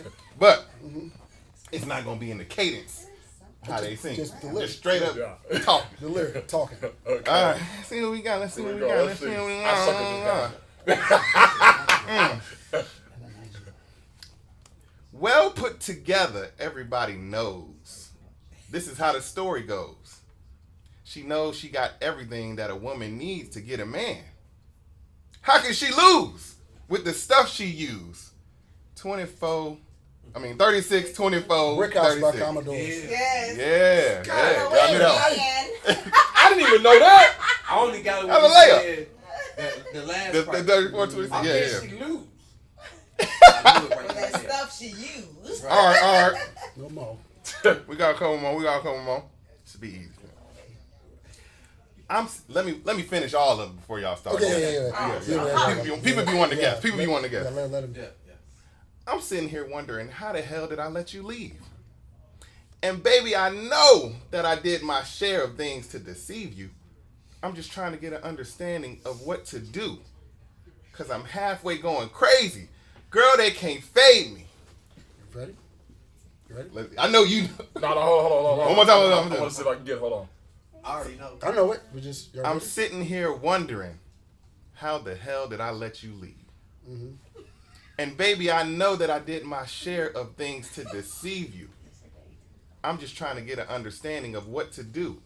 It's so funny when I hear you out the melody is crazy. You're right. It's confusing too if you don't. Damn, I don't. Because I'm halfway going crazy. Girl, they can't fade me. Don't say wait, don't do it. I don't know. What y'all know? What you got? Can't love you. Like that. See, I thought that was an ideal song. Ideal. All right, I'm gonna give you one. That was ideal. Layup. That was part of my game. Hey girl, as a cloud strikes. Yo, hey girl is crazy. That's it. Hey girl, the clock strikes 12. I'm sitting here trying to figure out how the hell did I let you leave. Hey, was it 12 at the time? No, but it was in my mind. Close enough. As the clock strikes And 12. I had the H-Town moves. Not the roll. With the roll. Yeah. All right. Here we go. Let's see. Y'all got it. Okay. Lately, I've been thinking something's going wrong. Oh. Cause you got an attitude, and you're not in the mood like you used to. Girl, I can feel it when I hold you in my arms. Okay, I know this. The feeling is not the same. Can I be the one to blame? I don't want to lose your love. Yeah. I know this. I don't want to say bye-bye. Yeah. Yeah. You got it? Yeah. Y'all got it? Yeah. Yeah. Before I let you go. Before I let you go, Black. So let me tell you what's funny, right? This is funny, but this is hilarious to me because one of my other best friends, Troy, right, when we were in high school, this nigga wrote his girlfriend at the time, a girl he was like trying to get with, he wrote this poem, right? Mm-hmm. So she was like, this poem is so, she was like, look at what Troy wrote me, right? So I read the poem, and the words were, girl, I believe you're an angel. All the heaven I need to see. Never have this promise of everlasting. Like, so I'm like, you don't know this song? Motherfucking Ozzy Brothers. I was like, Troy, you dirty for this. I did the same thing. I mean, I didn't bust his move. You let him ride. I was like, I said, yo, it's dope. And then I went to Troy, like, Troy, man, you wrote that girl the eyes. Why you get that girl the eyes? He was like, I knew she wouldn't know that song. So. I bet you 1 in 5 dudes and did that. Like, I know I did, I only think of you on 2 occasions. I know. That day and night, she ain't know nothing about the song. I was like, I'm playing now. Oh shit, hell no, man. If you're gonna take some words, you definitely take some babyface words. Yeah. All right, I guess I'll do one more. Yeah, let's do one more. Last We one. gotta get him, man. You know what I'm saying? We gotta get him to think. Nah, he ain't. Then again, we may not get. I can say he didn't touch everything. I know, that's all good. I mean, the doing it without the cadence is confusing. Man, we get so many people. And be on it. Y'all be knowing them though. I don't even be knowing. Doing it without the cadence is difficult. Yeah. All right. Okay. You act like you ready, but you don't really know. Everything in your past, you want to let it go. Oh, man. I've been there, done it, humped around. What's that one? You got it bad, bro. I wrote the song. So. That's more for everybody else. And that song is very specific because it was like the first time, like riding with your man. You know, he makes you write. Like no matter what, it's like, yo, man, write something. Yeah. Even if you like come up with a beat and you know, usually I'm like, I'm gonna just do the music and you know, you write the song. It's like, no, nigga. We in here, man. Write something. So when you know the studio went, like he basically that song, I learned so much about songwriting and about producing that song with him. Yeah. Because this is my first time working with Usher. And I'm nervous because he's really, Usher's the only artist that I like really wanted to work with. Like, you know, I was happy to be in the music business, happy to work with everybody I was working with. But that, you know, Usher was somebody, Usher and Monica were two artists and Mary. I'm sorry, it's for Usher, Monica, Mary, and Faith. Were four artists that I was like, man, if I ever get an opportunity to get in the studio with them. You know what I mean? They were like my favorite artists. Yeah. And Brandy too. My favorite artists, and I was like, I want to get in the studio with them. Yeah. So when we finished Jagged Edge, I was like, man, I hope that I get the call. Yeah. Do you know what I mean? Yeah. Hope I get the call. So what happened was the next call I got to Jagged Edge was Mariah. So you like, wow. You know what I mean? So I'm in the studio with Mariah, and you know. First time I ever been in a space where I was starstruck. You know I was going to ask you, did you ever get starstruck? Oh my God, crazy. Yeah. Mariah Carey. You know what I'm saying? Because it was just her, first of all, she's Mariah. You know what I mean? And, you know, we're at Jermaine's house. This before we were at the studio. We was working at his house. She comes to the house, and, I mean, it's like, feel like fucking this CIA or something. It feels like, you know what I mean? Like she got like special, she got like, you know, the special service, like, you know, like it felt crazy. Yeah. But then we get into, she walks in, we get into the studio, boom, boom, we just meet her and Jermaine, and she's cool and funny and down to earth, laid back. And so I at first I didn't know what to do. It was like, shit. And then, so we do a song called How Much, right? Mm-hmm. So this is before I worked with Usher. I've been really wanting to work with Usher, and I never got a chance to work with him. And so we do the song called, we start writing the song. And she's like, Bryan, you know, help us write the song. Cool. So we write the song. She's like, oh, and you can sing a little bit. And I was like, a little bit. Right. She was like, I need you to do these parts. So like on How Much, on the Mariah Carey How Much, I'm singing, all the male background vocals is me singing in the background. Wow. Right? So Jermaine's like, yo, we're going to put Usher on the song. I'm like, oh, shit. One step closer. And so then he moves to the new studio, and like I said, I would just get, you know, I was hoping to get the call. You know, I knew Manuel was still in the rotation. I knew that, you know, he had collaborators that were still in the rotation. So I'm like, man, I hope I get the Usher call. Yeah. You know what I mean? Yeah. And he called me. It was like, yo, well, Diane called me. It was like, hey, you know, we got Usher. And I'm like, oh, yes. So we get to the studio. I'm nervous as shit. We get to the studio. We get to talk. They're talking. Yeah. And I'm like, man, when we going to start making some music? Right. You know, all this talking. I'm trying to get to 2-3 hours. But then I realized, I'm like, oh, he's writing right now. Jermaine's basically taking the stories, we talking. Yeah. Oh, he's writing as he's talking. Writing the song. Like, it's the And you illest shit picked I've that up? seen. I picked it up. Wow. Yeah. I picked it up because at the end of the conversation, Jermaine just kept saying, "Man, you got it bad, bro. You got it bad. You got it bad." He kept saying that phrase over and over and over again. And I was like, "Oh, this nigga's writing the song." Wow. Got it. It's like, cool. So then he's like, "Yo, come up with some progressions," or so I came up with the progression. And then when he came in, then he started writing, and we made him start writing back and forth, and then You Got It Bad happens. There it is. Wow. That's what's up, man. That's what's up, bro. That's what's up. Brian Michael Cox You know what I'm with the saying? story. So, you know what I'm saying? Before you let you go as well, you know what I'm saying? Your name came up. I was listening to the Breakfast Club a couple weeks ago, and your name came up from Day 26. Yeah.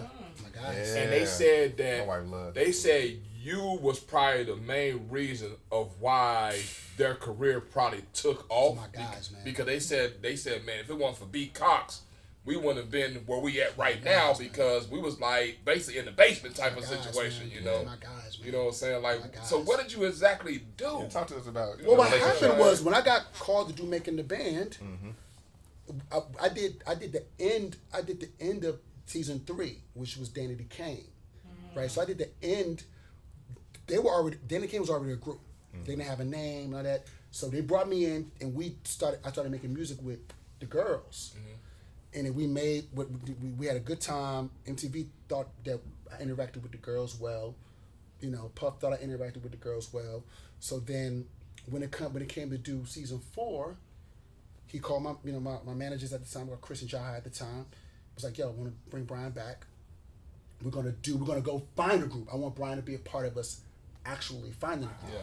So when he told me who was on the committee, it was me, him, Lorianne, Michael Bivins, and Joe. I'm like, hell yeah. Right. Crazy. You know what I'm saying? So we go on a nationwide tour to audition. You know what I mean? So this was the first time I ever did something like this. We went on a nationwide tour. Yeah. We hearing people sing and we voting and shit like that. So what was interesting to me was that every person that we saw like, I met a gang of singers, really, really dope cats. And then so you get, I think it's down like the 20, they narrow it down to 20. Yeah. The 20 go to New York, and then from there you narrow They it start cutting it. Yeah. down. As Michael Bivins would say, cut.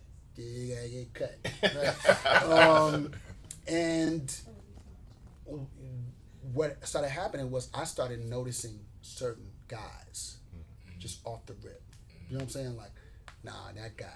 Just in my mind, I'm just taking mental notes, right? Yeah. So that's why on Exclusive, because Exclusive is really the last 10 guys. Yeah, it is. Yeah, it Right. is. I used to bump this shit out that So much. Exclusive, there are guys who are not in Day 26 who are on the song. Yeah. All right? Yeah. Because it was the last 10 guys. When I wrote Exclusive, these were the guys that I was like, yo, I want to put these guys on the song because these are the guys that I Handpicked think. in your You head. know what I mean? Yeah. And that session was eye-opening for me. That was the session I was like, okay, I picked my 5 at that session. It was 6. It was one guy that I felt that should have been in the group too, but I knew that they would have an issue with him because he was a little rough around the edges. He's from Miami. He could sing his ass off, and he was just a little too rough around the edges. I was like, Puff not gonna really. Yeah, He not Puff gonna was looking pick for him. an image as well. I was like, huh? Puff not gonna pick him. You know what I'm saying? But I was like, this little nigga is fire. Gotcha. Right? So he's actually the guy singing the ad-libs at the end of Exclusive. Okay. Right? So when I wrote Exclusive with Jack Knight, and I forgot the girl that was with us. Because I wrote the hook, and then they wrote verses. And when I started placing people, and it was between the guy, I think his name was Fredo or Freddie, I can't remember his name. The guy from Miami who I thought was rough around edges but dope, and it was Big Mike. Okay, right? yeah. And Yep. I always liked Big Mike. Yeah. Like, Big Mike was somebody I was like, because he reminded me, it's this group that I used to love called Men of Vision. And Big Mike reminded me of this nigga in the group named Spanky. Spanky was like ill. You know what I mean? Yeah. Sing his ass off. Like, you know what I mean? Was Benito in Men of Vision? Oh, he Men at Large. Men at Large. Yeah, she was in Men at Large. Yeah, okay. So when I put Mike on the song, because I'm like, this nigga sound like Spanky. As a producer, you're thinking about, where you gonna place these voices. Right. I'm like, man, nigga sound like Spanky, man. I gotta put him on the song. and he shined. He got on the song, and I was like, oh, okay, it's gonna be Mike. Right. Inside of it. You know what I mean? I was in my mind. I was like, if Puff don't pick Mike, he's bugging. Yeah. Right. Yeah. So then we do the song, and then we do a dance audition. They do like a dance audition, right? And Lorianne doing that. So yeah, so we go to the spot, and because I already knew Willie, Bryan, Robert, and Q. I felt like those were I had picked those four. Really? Okay. I'm saying I didn't say this out loud. These were You already that's knew why that. they were on the Yeah, record the way yeah, they were, because yeah. I'd already kind of like dope. You know what I mean? It was just one person. Like, God, I got to pick one more. Yo, this dance audition, that nigga Big Mike got out there, and I was like, that nigga like Heavy D out there. You know what I'm saying? For me, I was just so like, oh, this nigga is dancing, this nigga limping, this nigga like Big Mike was going crazy on the dance. I was like, I said, He did. fuck, gotta pick this guy. You know what I mean? Like, cause Big Mike got there, and I said, I was like, yo, nigga like Hev. And you know, Puff and Heavy D. And Michael Bivens was like, bro, yes. I was thinking the same thing. The nigga looked like Heavy D. Yeah. I was like, that nigga out there. I mean, he was like Heavy. It's big, but Heavy out there, light on his feet. I'm like, this nigga really light on his feet. I was like, dog, this nigga gotta make it. You can't. You know, Big Mike lost all the weight now, but at the time, Mike was big. Big Mike. Yeah. Big Mike. Big Mike. Yeah. And I was like, yo, this little nigga is out there. I mean, getting with him. Yeah. Rocking. I'm like, oh. Big Mike. And so when they did the picking, at the end we knew we were all trying to figure out what was what, and I gave them my five. I was like, these are my five. Yeah. And then at the end, Puff picked my five. Wow. What's up, man? What's up? So that's why I was so invested when we started making their albums. I was so invested because I was like, these are the five guys I wanted. Yeah. So what everybody else trying to, so we go to the next season, we were making the album, right? Mm-hmm. Everybody is trying to get TV time.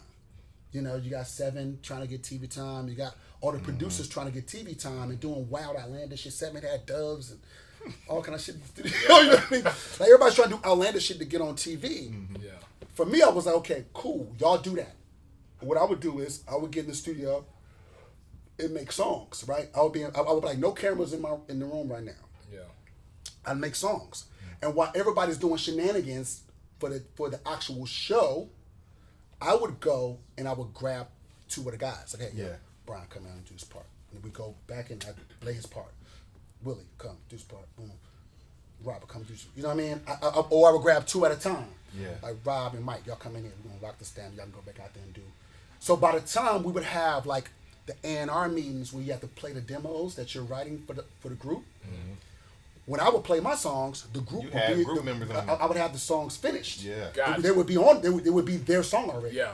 So I'm like, I'm not playing a demo. When I played Are We In This Together, I didn't play the demo. I played the actual song with their vocal on it. Yeah. And Puff is like, when you do when did you do this? You know what I'm saying? Like, right. I'm like, yeah, bro, I'm not fucking around. Everybody around here want to hang out, want to party, and want to do this bullshit. Like, bro, I'm not fucking around, bro. Right. Like, I came in for a reason. I came in, and I felt like this was my group. Yeah. You picked those your guys. They were my guys. And so that's why they threw your name out there. So I took it upon myself to say, yo, I'm gonna give them the best of me. I'm not gonna fuck this television show. The only time y'all saw me on TV on Making a Band was in the studio. Yeah. Every single time. Or at an audition. You're right. Nobody ever saw me on Making a Band doing no foolishness or being all in the house, you know. The only time y'all saw me all on in that the show, video. I wasn't even there when they. I was so glad. I'm so glad I wasn't there when they did the singing for the bear shit. Oh yeah, that shit is so viral now. I'm so glad I wasn't there for that. You know what I'm saying? But I'm saying the only time y'all saw me on that show, it was about business. Was like, yo, we're in the studio. Yeah. We're recording so good. We're recording All We In This Together. We're recording. Did you do Totally Blind? I didn't do Totally Blind. Oh man, I like that. Great song. That's a great, well written song. Yeah. Okay. So yeah, so Day 26 are my guys living like literally. We are forever bonded. Man, Day 26, come on the show, baby. You know what I'm saying? Want you on the show, Day 26. I love us, man. Hey, B-Cos, once again, man, we appreciate you stepping through, man, in the game room, man. Yeah, definitely appreciate you, you know what I'm saying? You know what I'm saying? So what's next for? What should we be looking for What you got going on? Oh man, there's so much going on, bro. to keep it a buck, like I'm consistently working. You know, me and Jermaine working on Art Linux. We're working on That Pressure album was major. working on I mean, that Pressure song. Yeah, Division's new record. We're working on USHER. We're working on, you know, I'm doing a score for T.I. I'm just doing, Ladies of R&B every week. You guys in Atlanta, me and my man Keith Thomas got the hottest party in the city. Oh, we gotta check that out. So Ladies I of saw R&B. you was DJing. Yeah, I do that you too. doing I'm not that? DJing. We would love to sit in a session with you, man. 'Cause I get on the dance floor now. Yeah. We can make that happen. I'm doing R&B block party. I'm doing Love Zone, and I'm just mixing it up, and I'm just happy to still be in, still be, doing the things that I love to do. I think that is the key to living a fulfilled life. Yeah. You know what I mean? And my You life coming up on is- what, 30 years? More than that? Coming up on 30 years. That's what's But no, it's After that, 25. man. I mean, it's technically been 30 years, but Right. not like professionally. I got signed in 1998 Okay. to Noontime. what's up, So we're 3 years away from 30, Wow. and just I'm just grateful and happy to still be in this business. We just won a Grammy for Money Long. Made yeah. That's an amazing record. So it's with that, Usher just did the Wow tour. His tour just went crazy. The U.S. He's going to Europe. It's just I'm happy to be here, bro. I'm just happy to still be here. Man, you know what I'm saying, saying? man? Hey, We man, Big appreciate Talk, you Big being Gang got Big Cox in the building, man. Oh, yeah. Hey, man, you know what I'm saying? That's our time, man. We appreciate everybody for tuning in and Yeah. watching, man. You know how to catch us on the HHN TV network, man. Download the app now. You feel me, Tell man? somebody about Hey, it. man, that's our time. We out of here. Yeah, baby. Peace.